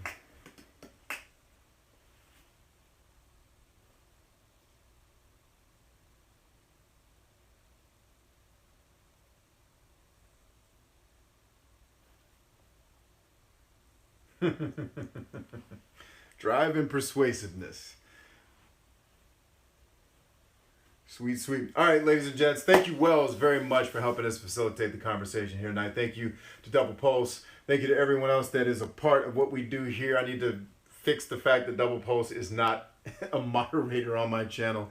The dude works here, for crying out loud. Anyway, it's been a great pleasure serving every single one of you. I hope that you got at least half of what I got out of this conversation with you all tonight. So thank you very much for your time. Thank you very much for your attention. Thank you most importantly for engaging with me. If you're not subscribed already, I don't even have to say it. Get it done. If you're not in the academy and you have the means to do it, I don't have to say it. Get it done. Be a ninja. Make a decision. Execute. And if you don't have my free ebook, get that done as well. And until next time, friends, VIPs, I will see you tomorrow night. The rest of you, I will see you back here next week. Get on the mailing list so you can know when these calls are coming, because I send out a warning email to say, hey, this is when we're doing it. And then I send an email out to let you know that it's happening. Always a pleasure to serve every one of you. God bless you till I see you again. I love you. Remember that we're stronger than I. Peace.